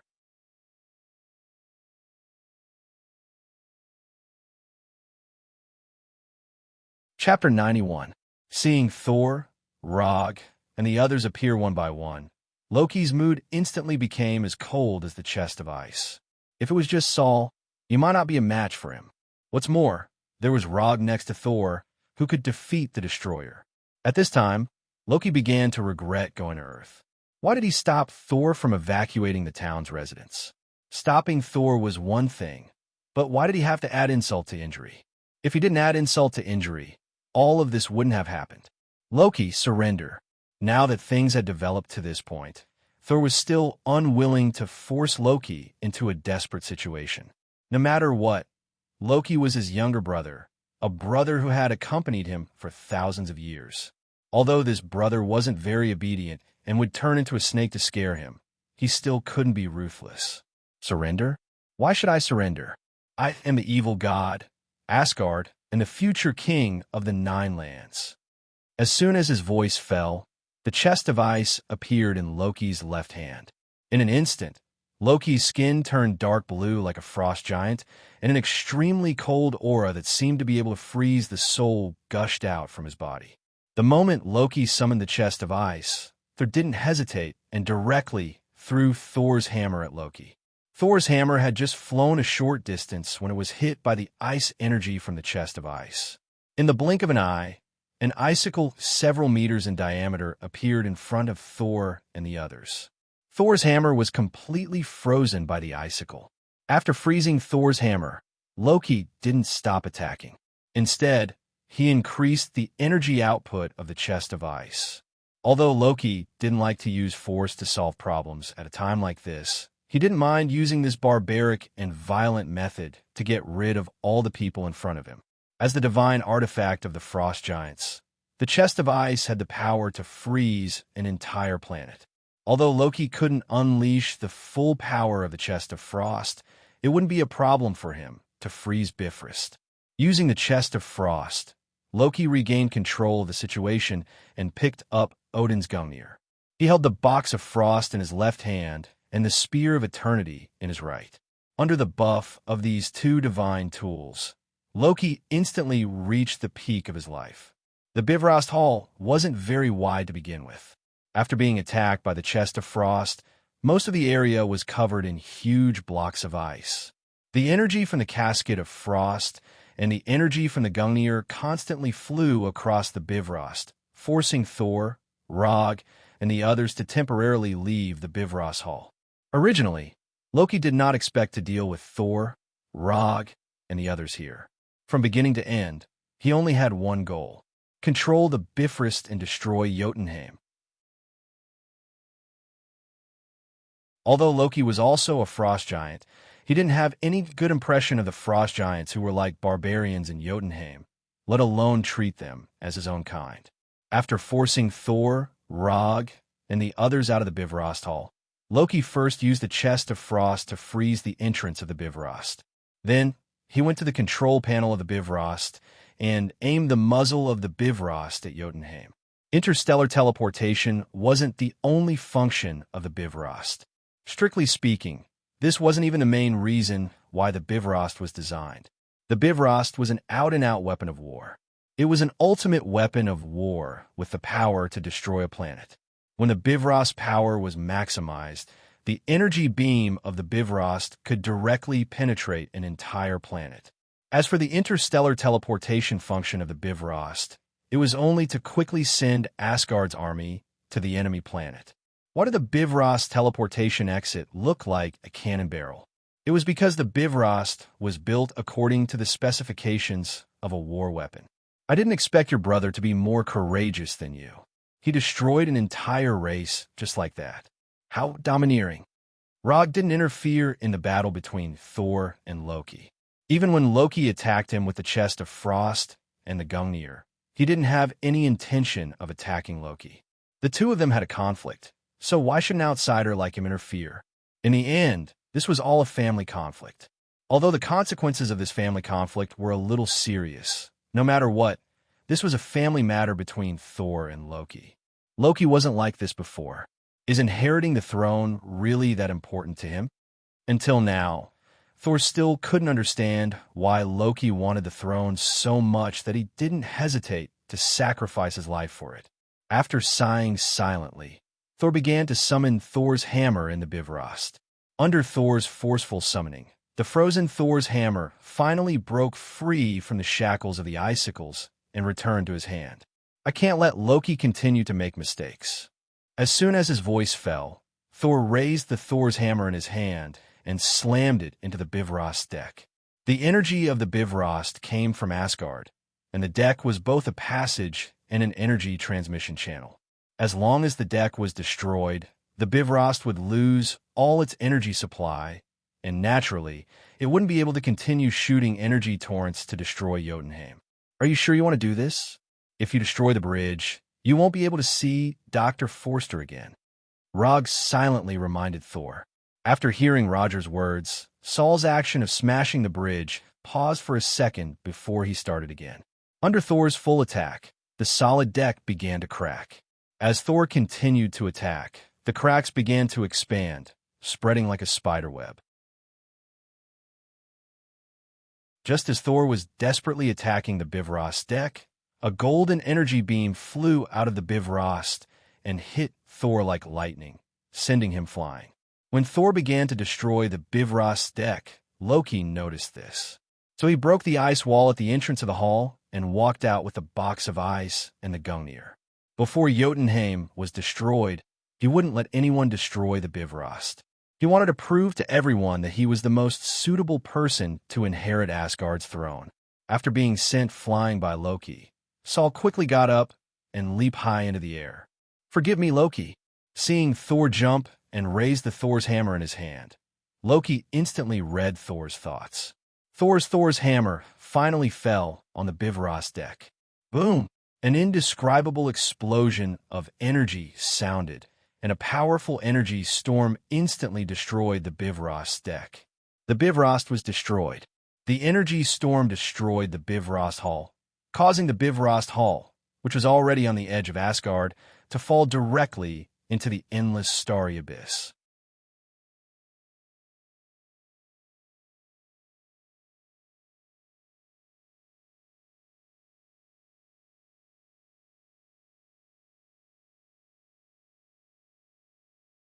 His casual manner made it seem as if he had casually caught two restless monkeys. Looking at Odin in front of him, Loki no longer had the madness and arrogance from before, and said in a childlike tone, "I can do it, Father. I can really do it." "No, Loki." Although Odin's tone was very calm, to Loki, it was like the Gungnir that hit his heart hard. He was completely denied. Loki revealed a bitter smile, and threw the Gungnir in his hand onto the Bifrost, silently took a few steps back, and then leaped. Loki's decisiveness not only exceeded Odin's expectations, but also shocked Thor. Odin continued to attack, intending to capture Loki, the naughty child, again. However, he had failed. Odin's left hand, which was formed by energy, directly passed through Loki's figure. An illusion. What Odin caught was only an illusion left behind by Loki. When the illusion was shattered, Loki's figure appeared in the depths of the starry sky, and then completely disappeared in the collapsed spatial passage. The god of trickery, Loki, used an illusion to fool the father of gods, Odin, and used his last stubbornness to protect his self-esteem. Loki used a suicidal method to put an end to this family dispute.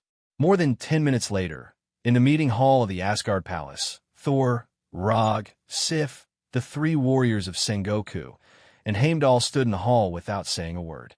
On the throne above the hall, the father of gods, Odin, who held the Gungnir in his hand, also did not say a word, silently sizing up Thor and the others standing below. After a long silence, the father of gods, Odin, finally said, "Although Loki did wrong, he paid the price for it. This matter ends here. Thor will be responsible for the damage left behind by Loki. The Order of the Nine Realms must not fall into chaos. Because of this, Heimdall will be responsible for the reconstruction of the Bifrost. As for Rog, before the reconstruction of the Bifrost is completed, you can stay in Asgard, but you need to assist Thor in maintaining the Order of the Nine Realms." Rog had no objections to Odin's arrangement. Even if Odin threw him back to Earth now, it would be a very normal thing. But obviously, after knowing what Rog had done before, Odin was willing to fulfill this Earthling's small wish. After waking up from a state of Odin's sleep, Odin learned everything through his pets, Fokin and Fog. It was because of this that he agreed to Thor's request and did not send Rog back to Earth immediately. When night fell, a small banquet was held in a banquet hall in the Asgard Palace. The theme of the banquet was very simple, to celebrate the return of Thor and Thor. But as the main character of the banquet, Thor did not stay in the banquet for too long. Instead, he went to the wall outside the palace alone and stared at the distant starry sky. As the main character of the banquet, leaving alone in the middle of the banquet is not a good habit.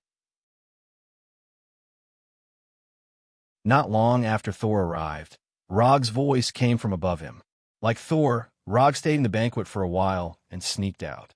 He couldn't stand the exaggerated flattery of the three warriors of Sengoku, and at the same time, he couldn't stand the terrifying alcohol tolerance of the people of Asgard. Thor raised his head and looked in the direction of the voice, then saw Rog sitting on the edge of a stone pillar more than 10 meters tall. "Do you think Loki is a good person?" Thor suddenly asked. "This world is not black or white, and people are not bad or bad. So, I can't give you an accurate answer. But I think that although Loki is not a good person, he is definitely not a pure bad person. You are his brother. You should know better than me what kind of person he is."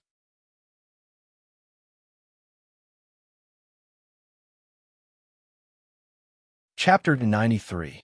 Odin asked Thor to maintain the Order of the Nine Realms, but in reality, the only thing that needed to be maintained was the Order of Warnerheim.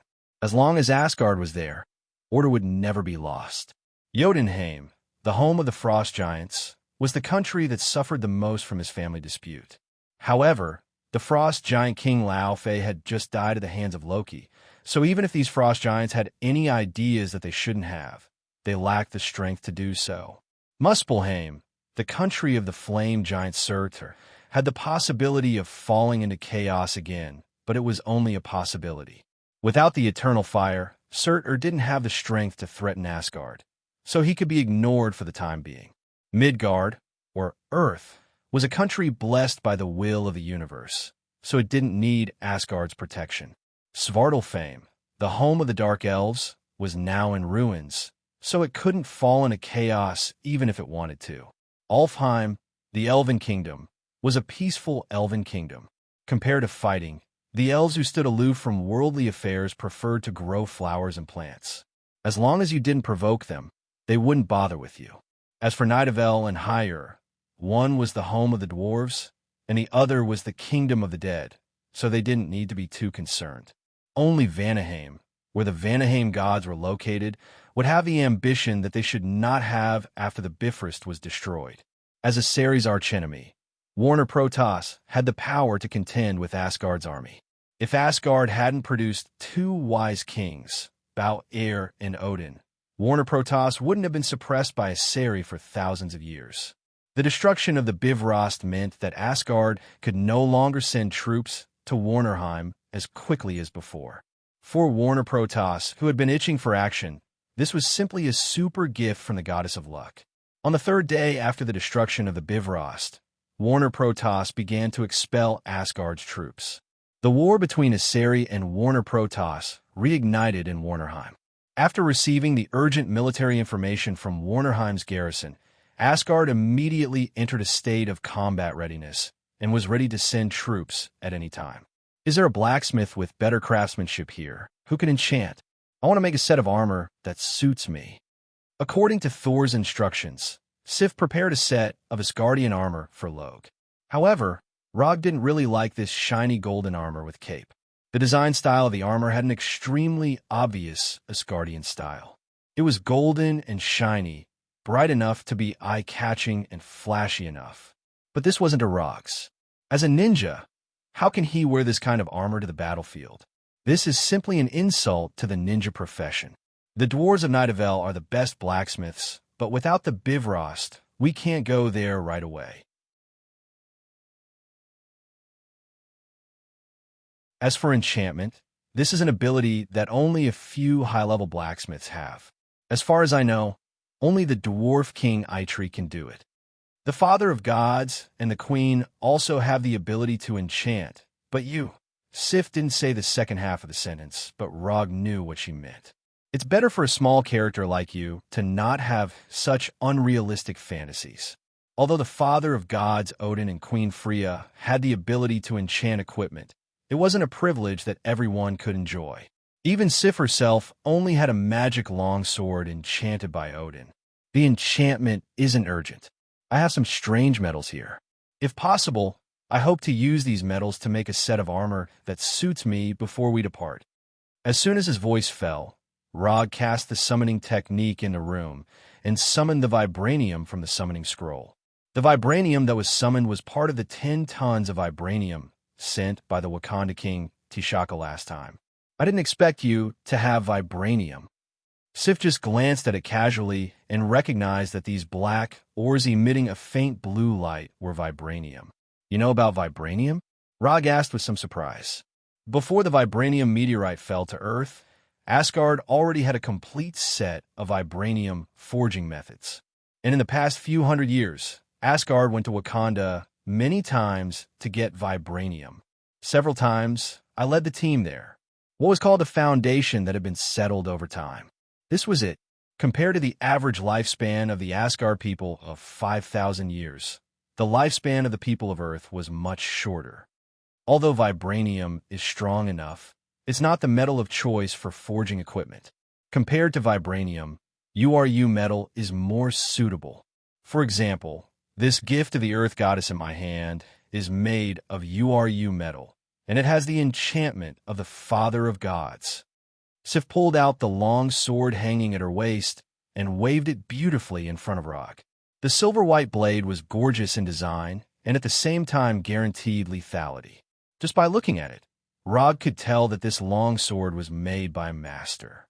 I also know that vibranium's energy conductivity is extremely poor, but I only have this vibranium on hand. Why don't you give me some URU metal? Since they were already in Asgard, it was reasonable to bring back some of Asgard's specialties. After hearing Rog's words, Sif suddenly had the thought of stabbing this guy to death with her sword. Asgard did have a lot of URU metal, but no one would complain about having too much of such a precious metal. Even the palace guards of Asgard had not been completely equipped with URU metal. Only a small number of elite warriors could obtain a piece of equipment made of URU metal. Sif calmed herself down and prepared to reject Rog's sudden request. However, just as she was about to speak, she suddenly remembered something. Rog was about to go to Warnerheim with Thor. If he had better equipment, then the pressure on Thor would be less. After thinking seriously for a few minutes, Sif gave her own reply. It's impossible to give you the URU metal directly, but if you want, I can ask the blacksmith to add some URU metal into your armor. Since Loge wanted to forge a new set of armor, all he had to do was add some URU metal to it. No problem. Rog had just finished his sentence when he summoned a draft of the armor from the mediumship scroll. Are you sure you want to make this kind of armor? Taking the draft from Rog, Sif frowned and asked doubtfully. Yes, it's like this, and the color must be dark red. The armor design sketch that Loeb took out wasn't something that he had casually drawn. The armor on the draft was exactly the same as the armor of Uchiha Madara.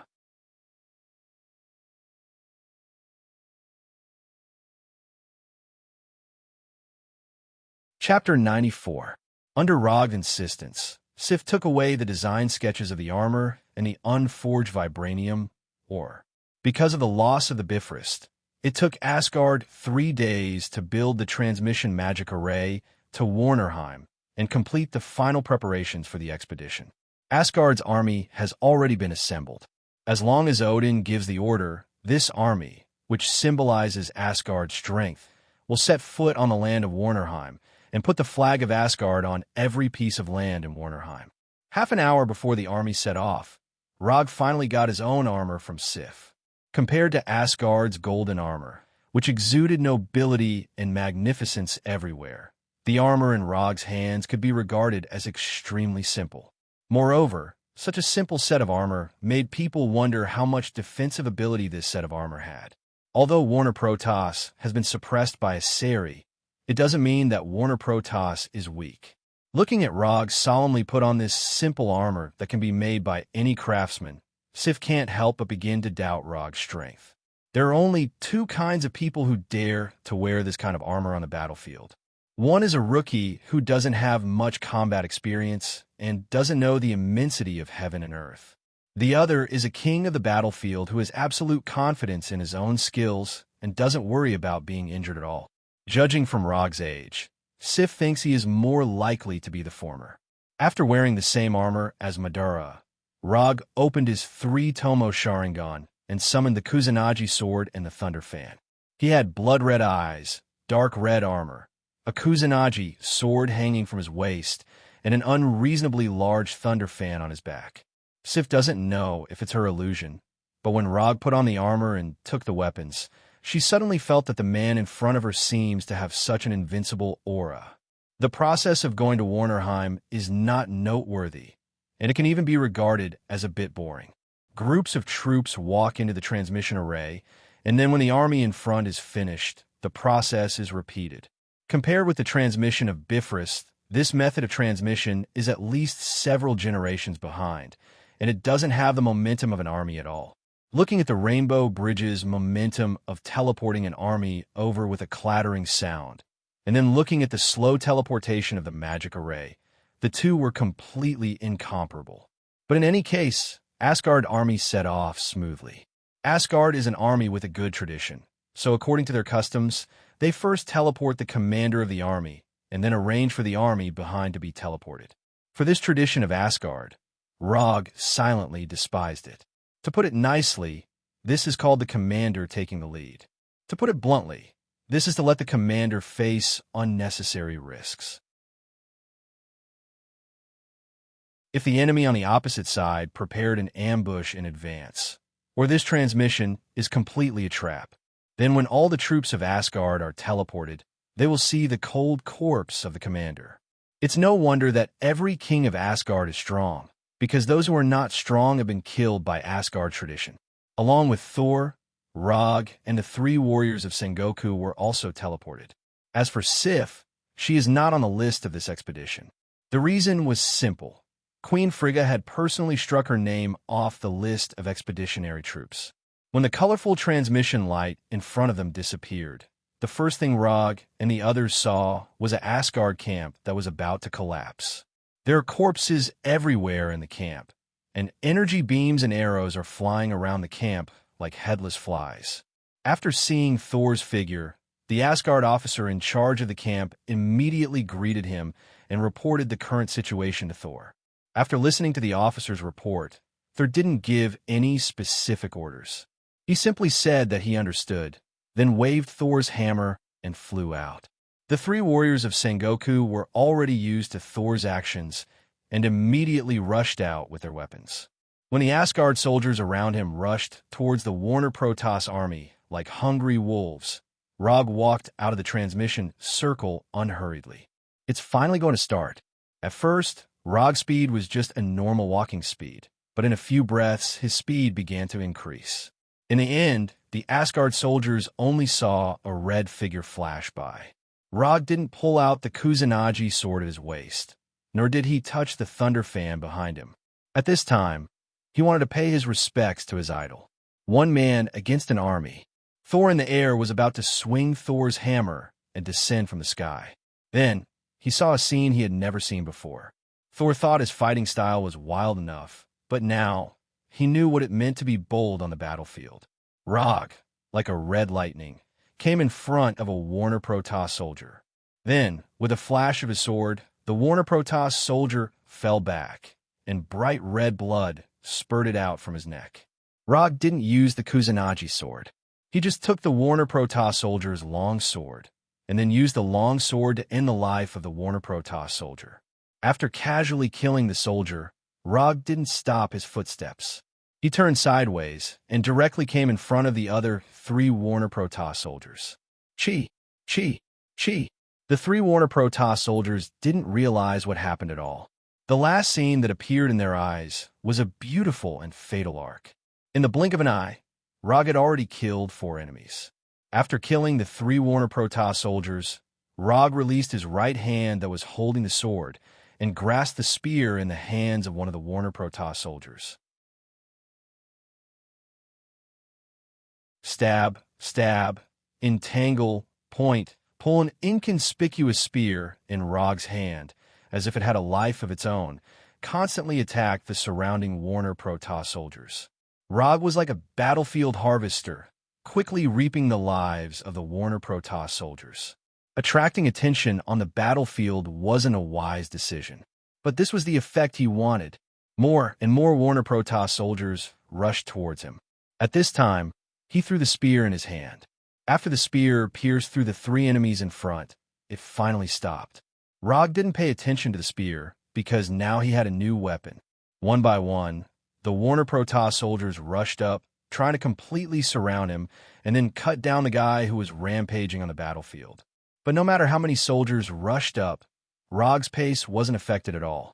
Now, he didn't care about the weapon in his hand at all. Whatever weapon in the hands of the Warner Protoss soldiers, he would use that weapon. Sword, axe, hammer, spear. No matter what weapon it was, as long as it was in his hands, it could exert amazing power.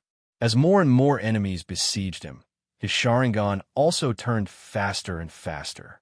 The dynamic visual ability of a Sharingan was perfectly displayed at this moment. With a simple glance, he could see all the movements of these soldiers. With a wave of his hand, he could take away the lives of these soldiers. Rog's battlefield rose-bloomed.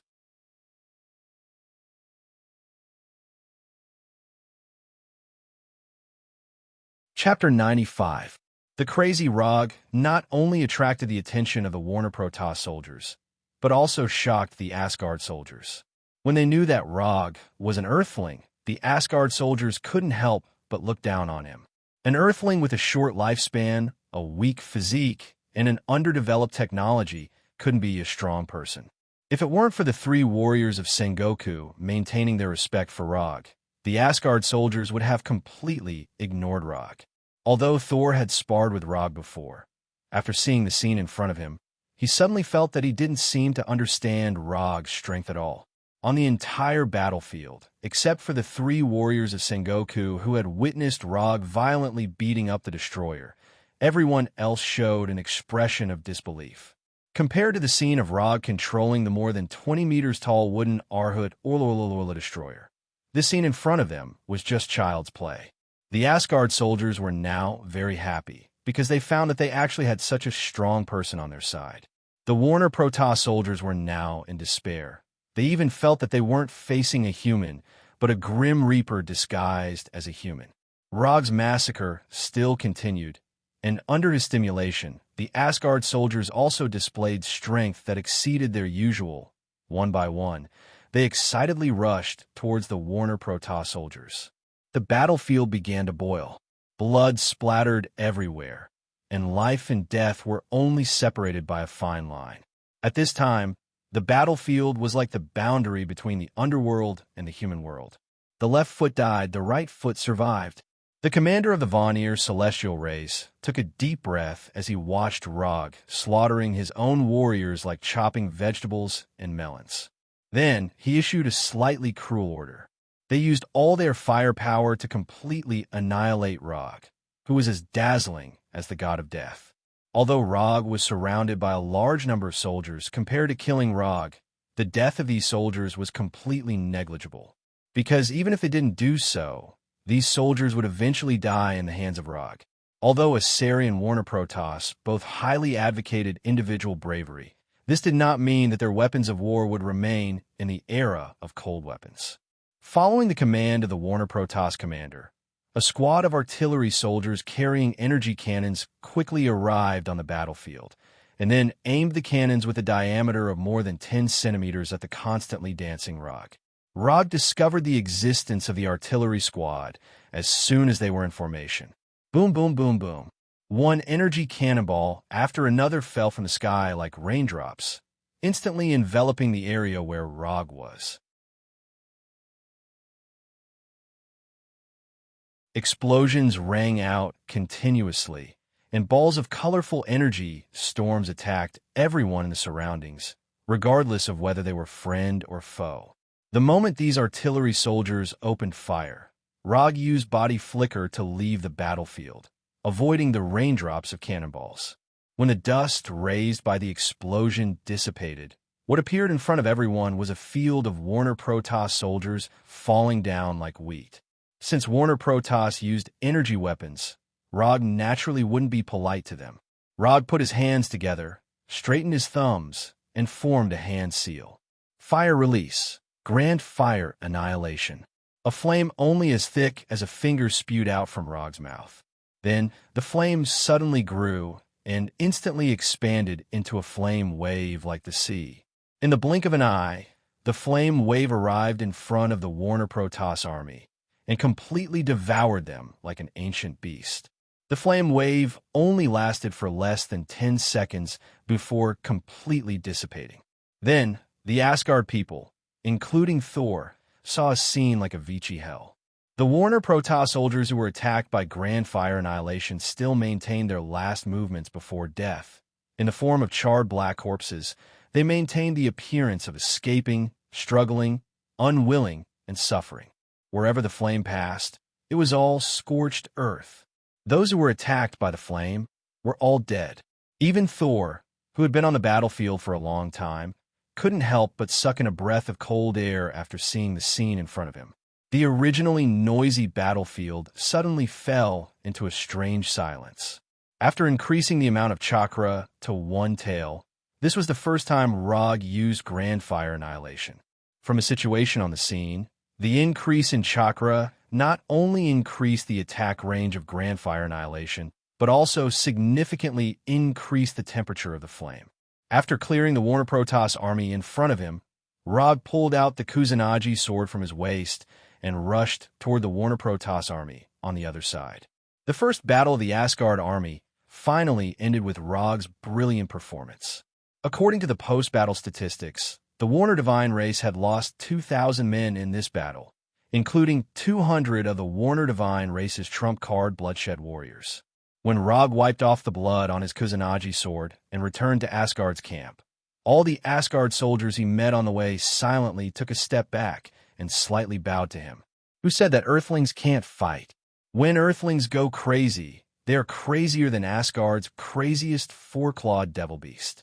With just a simple camp defense battle, Rog established a higher position in the hearts of these Asgard soldiers than the 3 warriors of Sengoku.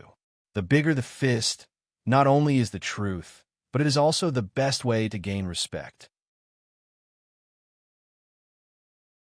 After arriving at the commander's tent in the middle of the camp, Rog saw Thor with an ugly expression and the 3 warriors of Sengoku who didn't say a word. As for the other commanders, he didn't know any of them. Although Asgard's advance camp was defended, this was the only camp that Asgard still had in Warnerheim. When Asgard was preparing for war, the Warner Protoss almost went all out and captured all of Asgard's camps. This meant that the army in this camp was all of Asgard's troops in Warnerheim. We lost 22 camps, and now the whole of Warnerheim is under the control of Warner Protoss. If we want to restore order here, then not only do we have to recover the lost camps, but we also have to drive Warner Protoss back to their homeland. This means that what is in front of us now is an army of more than 100,000 Warner Protoss. Even with all 23 camps, the total number of Asgard's troops in Warnerheim was just over 50,000. Before leaving, Thor was already mentally prepared for the worst. But he didn't think that the situation in Warnerheim would be this bad. It's only 100,000 people. We have 4,000 people now. As long as each of us kills 25 enemies, it's not that difficult. After listening to Thor's words, Rog gave his own suggestion. Wasn't it a simple matter to kill 25 people?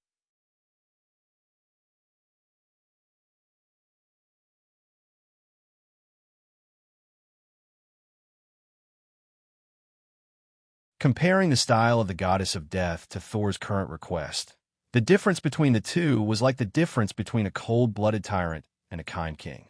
Asgard's army in the camp was divided into 3 groups, each heading to their respective target. It was unknown whether it was because Thor trusted Rog's promise or because he didn't want to see, but he did not arrange for Rog to be in the same group as himself. At this time, the one with Rog was Hogun of the 3 warriors of Sengoku. As for Volstagg and Fandral of the 3 warriors, they led another army. According to Thor's arrangement, the 3 armies would attack the 3 camps at the same time, cutting off the possibility of the 3 camps helping each other. Although Rog was one of the commanders in name, in reality, only Hogun was in charge of this army. Thor originally wanted to let Rog participate in the command, but he actively refused. What a joke! He was someone who could even lose to the simplest machine in strategy games. Letting him command the army was basically asking the army to go for free. After a long journey, Rog and the others finally arrived at the forest near the target camp. There aren't many guards in the camp, only less than 2,000. And more than half of them are hired mercenaries, so their actual combat strength is a little weaker. Hogun explained to Rog. For an Earthling like Rog, his understanding of the Warner Protoss was basically the same as zero. Those who wear different clothes are mercenaries. Their origins are very complicated. Some are space pirates, and some are wanted criminals on their respective planets. So it's okay to be a little cruel when facing them. These interstellar pirates and wanted criminals were not welcome on any planet. Simply put, even if they were killed in the cruelest way, there would not be any negative impact. Understood. Seeing that Rog was ready to fight at any time, Hogun also ordered the army behind him to prepare to attack. However, at this moment, a 5-meter-tall rock golem stood up from the camp and walked straight to the camp gate. Behind this rock golem, there were more than 20 smaller rock golems. Why is there a Cronin warrior here? Hogun's face became extremely ugly. A Cronin warrior? Leave these rock golems to me. You take care of the other targets. As soon as he finished speaking, Rog teleported out of the forest and directly appeared in front of the 5-meter-tall Cronin warrior. With a body made entirely of rocks and a giant hammer that was even bigger than Loge's body, this Cronin warrior was basically a self-propelled siege weapon. Roger's sudden appearance startled the Cronin warrior. Then, he yelled at Roger, "Sir, you're coming." Unfortunately, Rog did not learn the alien language and could not understand what the Cronin warrior was saying. However, after seeing the Cronin warrior use his hand to make an uncivilized gesture, Rog disappeared again. Odama Rasengan. Rog suddenly appeared in front of the Cronin warrior and slapped the 1-meter diameter Odama Rasengan in his right hand onto the warrior's face. Boom! Amidst the violent explosion, pieces of shattered rock scattered in all directions like raindrops. Under the terrifying impact and twisting force of the Odama Rasengan, the 5-meter-tall Cronin warrior involuntarily took a few steps back and then fell down uncontrollably. When the Cronin warrior fell down, people realized that the Cronin warrior's rock head had completely disappeared. One hit kill. The Cronin warrior, known as the meat grinder of the battlefield, fell just like that, without any resistance.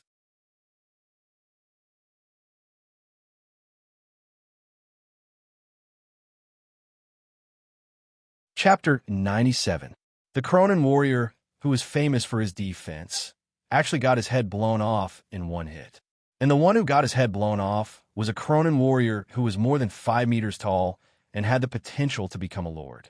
What happened to the world? Even the experienced and knowledgeable Asgard warriors and Warner Protoss warriors couldn't help but wonder if they were hallucinating after seeing this scene. The ones who were the most shocked were the 20 or so Cronin warriors behind them. For Cronin warriors, there was a simple and brutal standard to judge them. That was, the bigger the body, the stronger the strength. However, their boss, who was more than twice their height, fell in front of them just like that. For these Cronin warriors, this was like a bolt from the blue. Compared to the shocked onlookers who were wondering if they were hallucinating, Rog himself was incomparably calm. Let alone a stone man, even if a steel giant was hit by his Otama Rasengan. Even if it didn't die, it would definitely lose half of its life. What's more, after the Cronin warrior made that obscene gesture, he silently increased the output of chakra. In broad daylight, in front of everyone, he actually made such an obscene gesture. This was simply the regression of civilization, the collapse of etiquette, and the deterioration of wisdom. Therefore, Rog felt that he had to correct this Cronin warrior's uncivilized behavior.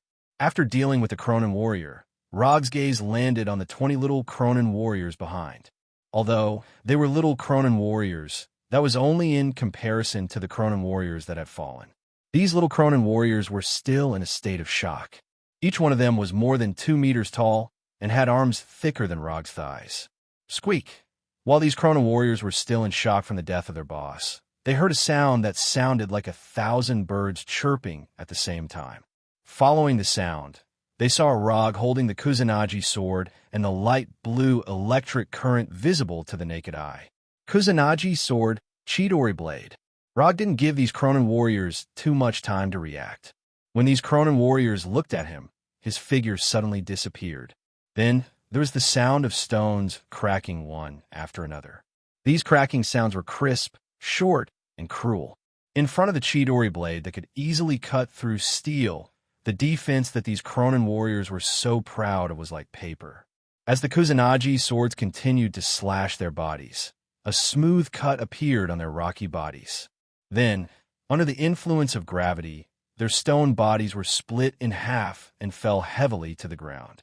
There was no blood splattering everywhere, and no internal organs flowing all over the ground. After being cleanly cut in half by the Kusanagi sword, the dead Cronin warriors turned into pieces of gravel in just a few seconds. Compared to the Cronin warriors, the first Cronin warrior, his body's Chidori, was the warrior's. Rog didn't know if this was a reflection of strength, or if there was some kind of mutation in the warriors. He only glanced at the warrior's body for a moment, then turned his attention back to the rest of the Cronin warriors. After decapitating the last Cronin warrior, Rog stopped and put the Kusanagi sword back into the scabbard. From when he first appeared to when he put the sword back into the scabbard, less than a minute had passed. When Rog began to turn around and leave, Hogan and the Asgard warriors finally reacted and rushed out of the forest. What followed was an ordinary attack and defense of the camp that couldn't be any more ordinary. After dealing with the Cronin warriors, Rog didn't participate in the next battle. Instead, he went to a big tree and sat down casually. Although Asgard warriors didn't have as many enemies in the camp, whether it was in terms of equipment or individual strength, the Asgard warriors had the upper hand. Other than the Cronin warriors, the other enemies in the camp couldn't arouse his interest at all. Although the mercenaries all looked different, and the color of their blood was also different, that was all there was to it. Looking at the one-sided battle in the camp, Rog began to feel curious. Was Warner Protoss really qualified to be a series enemy? Whether it was in terms of equipment or individual strength, the Warner Protoss warriors were a level lower than the Aseri warriors. Even the Bloodblade warriors of Warner Protoss were at the same level as the elite warriors of Asgard. But one was an ace, and the other was only an elite. But soon, Rog knew why Warner Protoss was a series enemy. Just as he was about to fall asleep, he felt a strong energy wave descend into the camp. He opened his eyes and saw a huge tornado with a diameter of nearly 10 meters. This sudden tornado didn't differentiate between friend and foe and attacked everyone in the camp. Then, the entire camp was ravaged into ruins. When the tornado disappeared, Rog saw 3 men wearing light blue armor and green cloaks. Chakra perception. Without any hesitation, Rog decisively used chakra perception and began to sense the 3 enemies that didn't look like ordinary enemies. This energy intensity is very good. Rog, who had a bored look on his face, instantly became extremely spirited and eager to give it a try. Compared to the ordinary Warner Protoss warriors, these 3 enemies that suddenly appeared not only had stronger strength, but Rog also felt the aura of a storm from them. This kind of aura Rog also felt from Thor. The difference was that Thor's aura was lightning, but what he felt now was the aura of a storm. After the tornado ended, the 3 enemies that suddenly appeared raised the spears in their hands at the same time. The originally clear sky was suddenly shrouded by dark clouds, and torrential rain poured down. Along with the torrential rain, there was also a tornado strong enough to blow away Asgard's warriors. If these 3 people didn't appear, Asgard's warriors would be able to completely take over the camp in a short time. But now, Asgard's warriors were constantly blown away by the tornado, and the great situation that they created before was suddenly cleared. Water release. Water iron cannon.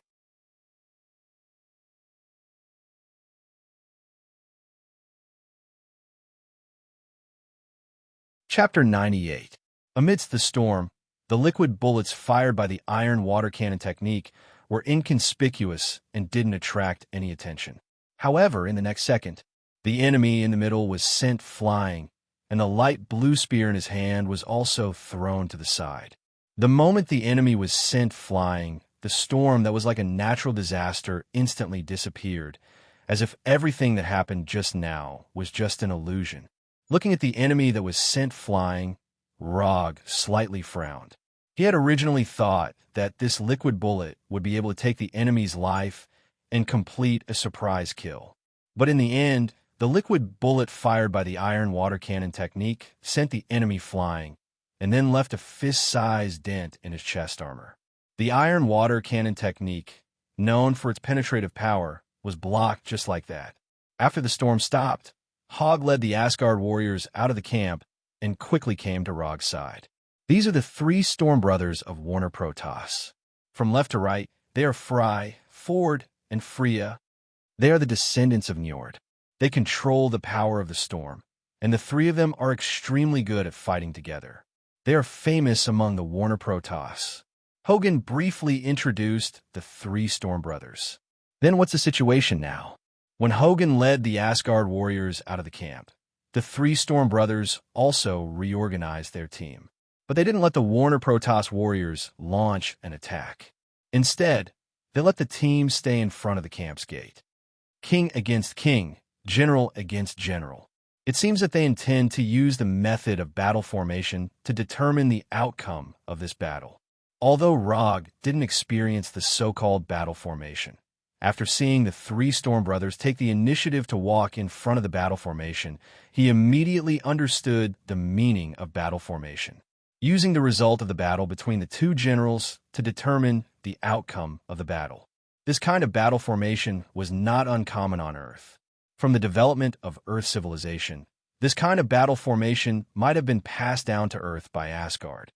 1 against 3? Go, I'll support you in spirit. After that, Rog silently took a few steps back and made an inviting gesture to Hogan. Since it was a battle between generals, it would definitely be a battle between the commanders of both sides. Hogan was the current commander of this Asgard army. After seeing Rog's "I'm very optimistic about you" expression, Hogan almost couldn't help but smash the war hammer in his hand directly at Rog. What kind of joke was this? They were facing the 3 Storm Brothers. Even if the 3 warriors of Sengoku were here, they might not be able to win, let alone him. Although this kind of method seemed to be more civilized and could prevent the death of ordinary soldiers, it was still not enough. But the problem was that if they lost, the commander would be the one to die. Glancing at Rog, then turning his head to look at the three Storm brothers not far away, Hogan quickly made a decision. Under everyone's gaze, Hogan raised the warhammer in his hand and pointed it at the Storm brothers. Then he turned around and ran. Who said that warriors who used warhammers weren't good at speed? Hogan used his own actions to prove that even with a warhammer, he could still run very fast. Hogan's action unsurprisingly caused a wave of boos. Even the Asgard warriors couldn't help but sigh after seeing this scene. Hogan didn't care about the boos of the Warner Protoss warriors. Compared to the preciousness of life, a little bit of boos was nothing. Rog also didn't expect Hogan to make such a move, which made him have a trace of doubt about Asgard's martial spirit. Since Hogan wasn't interested in a battle between generals, Rog could only do it himself. Moreover, he just happened to have a little interest in the so-called Storm Force. Although the nature and manifestation of the energy were not the same, from his point of view, the Storm Force was a bit similar to wind release and water release. The only difference was that after Chakra's wind and water attributes fused, it would become ice release. Rog casually walked to a place about 20 meters in front of the three Storm brothers, then pulled out the Kusanagi sword from his waist. At the same time as he pulled out his Kusanagi sword, the three Storm brothers also raised their spears and pointed them at him. Then, Rog disappeared in front of the three Storm brothers. Now that they were in the middle of a war, it was unnecessary to report his name. The second after Rog disappeared, Ford, who had just been hit by his water iron cannon technique, didn't hesitate and directly stabbed his spear at the empty space in front of him. Ford's reaction was very fast, and his combat intuition was sharp enough. However, Rog's speed was faster.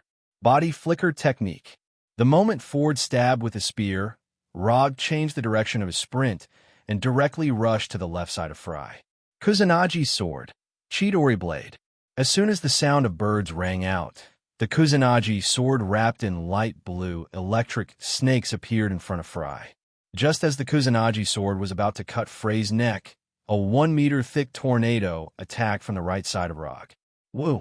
In the end, the Kusanagi sword couldn't cut Frey's neck, and Rog was attacked by the tornado and revealed himself. The one who summoned the tornado wasn't Ford, who was standing in the middle, but Freya, who was on the right. Until now, Rog finally understood the true meaning of Hogan's words that the Storm brothers were very good at fighting together. From a moment he launched his attack to the moment he was forced to reveal himself, it had only been less than 2 seconds. However, in these short 2 seconds, the three Storm brothers displayed a tacit understanding, directly interrupting Rog's rapid attack. When he was forced to reveal himself, Ford and Fry did not hesitate and immediately rushed forward to entangle him. Dang, dang, dang, dang, dang, dang. The sound of metal clashing continued as Logue's Kusanagi sword clashed with the Storm brothers' spears. Rog originally thought that the Storm brothers were more proficient in magic attacks, but judging from the current situation, they were more proficient in close combat. The attacks of the three Storm brothers were incomparably fierce. The three spears continuously stabbed towards Rog from different directions. Whether it was the power and speed of the attack, or the angle and timing of the attack, they were all impeccable. Even Thor had no choice but to retreat in the face of the Storm brothers' joint attack. But Rog is not Thor, and he has the Sharingan. Relying on the dynamic vision of the Sharingan, Rog blocked every attack of the Storm brothers. Don't underestimate people too much. 1 against 3, Rog not only did not choose to retreat, but also took the time to counterattack. As if they felt that Rog was difficult to deal with, the Storm brothers suddenly accelerated their attack rhythm. The three of them moved forward at the same time, further reducing Rog's area of activity. Finally willing to come in? Although the actions of the Storm brothers reduced Rog's area of activity, it also gave him an excellent opportunity to counterattack. Lightning release. Chidori.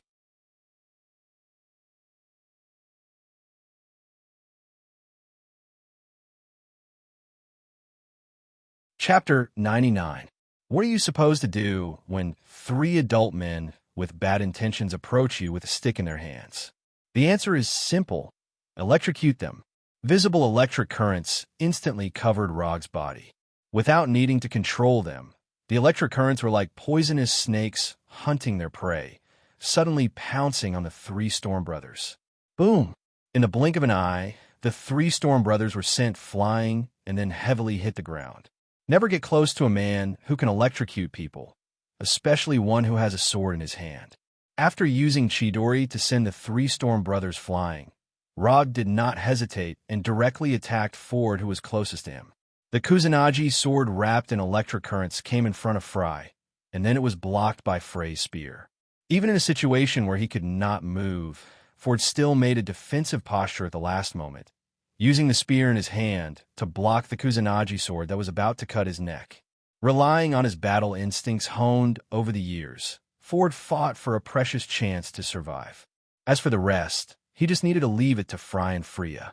Just as Ford predicted, after discovering that he was attacked, Fry and Freya raised the spears in their hands, and two tornadoes gushed out from the tip of the spears, directly attacking Rog's back. Fry and Freya's attack was just right before Rog's second attack. If he continued to attack Ford, he would also be hit by the tornadoes behind him. Should he finish him off? Or should he leave? The answer was to leave. The two tornadoes swept past Rog's position like lightning, then dissipated into the air. After teleporting away, Rog did not continue to attack the Storm Brothers. Instead, he allowed the three of them to gather together. You are very strong, but you're not a match for the three of us. If you want to blame someone, blame yourself for being alone. Fry, who was standing in the middle, said to Rog. At the same time, he raised the spear in his hand, ready to attack at any time. To be able to remain unscathed under the joint attack of the three brothers and even launch two extremely threatening attacks, such an opponent was worthy of them going all out. Are you bullying me with numbers? Since that's the case, I'll show you what a real 1 versus 3 is. As soon as he finished speaking, Rog used the shadow clone technique. Bang, bang, bang, bang, bang. After 8 clouds of white smoke, 8 identical shadow clones appear beside the main body. What kind of spell was this? Looking at the 8 shadow clones around Rog, the 3 Storm Brothers couldn't help but stare blankly. This was not an illusion, but a physical clone. After discovering that the shadow clones beside Rog were not illusions, the Storm Brothers silently gripped the spears in their hands. One Rog was hard enough to deal with, and now there were 8 more. Can this world still be good? Compared to the vigilant faces of the 3 Storm Brothers, Hogan had an indifferent expression. Ever since he saw Rog's wood puppet technique and wood dragon technique, his evaluation of Rog had increased explosively. Even if Rog now turned into Sif's appearance, he wouldn't be surprised. When the shadow clones appeared, Asgard's soldiers were silent for a few seconds, and then burst into loud cheers. The second round begins now. As soon as Rog finished speaking, he and the 8 shadow clones disappeared from everyone's sight. In the next second, they appeared around the 3 Storm Brothers. 9 Kusanagi swords surrounded by lightning snakes stabbed towards the 3 Storm Brothers at the same time. Although the Kusanagi swords in the hands of the shadow clones can't be compared to the real Kusanagi swords, but if they were stabbed, they would still die. The Storm Brothers didn't dare to have the slightest carelessness. The 3 of them stood back to back and waved the spears in their hands. After the fight, just now, Rog also grasped some information about the Storm Brothers. The Storm Brothers can indeed summon hurricanes and storms, but they can't do it in close combat. This also meant that the 3 Storm Brothers could only choose between long-range damage and melee combat. As long as the attack is fast enough, the Storm Brothers won't have the chance to release the power of the storm. And speed is what Rog is best at. Originally, the scene of the 3 Storm Brothers besieging Rog has now turned into a scene of 9 Rog besieging the 3 Storm Brothers. Rog and the Shadow Clone's attack speed is getting faster and faster. Not long after, it has exceeded the limit that can be seen by the naked eye. For the onlookers, Hogan and the others, this is not good news, because now they can only see the Storm Brothers constantly waving their spears, but they can't see Rog's figure at all. Clang, clang, clang, clang, clang. The Kusanagi sword and the spears collided continuously, and the Storm Brothers were facing more and more pressure. Just when they planned to resist Rog's attack and release the power of the storm at the cost of minor injuries, Rog's voice suddenly sounded in their ears. First one, the Storm Brothers' hair stood up, and a dangerous thought suddenly flashed in their mind. Then Fry and Ford saw a beautiful bloodline flying in front of their eyes. It's Freya. Although the Storm Brothers' strength is about the same, after the fight, Rog found that Freya's strength is slightly weaker than Ford and Fry. Usually, this small difference won't have any impact. But in the ultra-fast attack and defense that Rog deliberately created, this small difference in strength is infinitely magnified. No matter how high the tacit understanding is, it's impossible to be completely the same. Even if they are completely connected, their strength and physical fitness can't be completely the same. As long as it's not completely the same, it means there's a flaw. Even with his throat cut by the Kusanagi sword, Freya still doesn't understand how Rog did it. The three of them have honed their three-person cooperation for thousands of years. How can there be a flaw? Freya doesn't understand this, and he has no way to know the answer. After killing Freya in a flash, Rog directly set his eyes on Ford. Pick the soft persimmon, beat the enemy to death. Since Freya is dead, Ford is the soft persimmon. However, just as Rog changed his target, a tornado far stronger than before appeared in an instant, and he and his shadow clone were both blown away. The tornado, with a diameter of tens of meters, was like a crazy dragon that went out of control. The sky was instantly covered by black clouds, and the whole world seemed to have entered into darkness. Torrential rain poured down, and the giant tornado became bigger and bigger. A few seconds later, Ford and Fry walked out of the eye of the tornado, their bodies shining with a dazzling light blue light. Finally decided to go all out.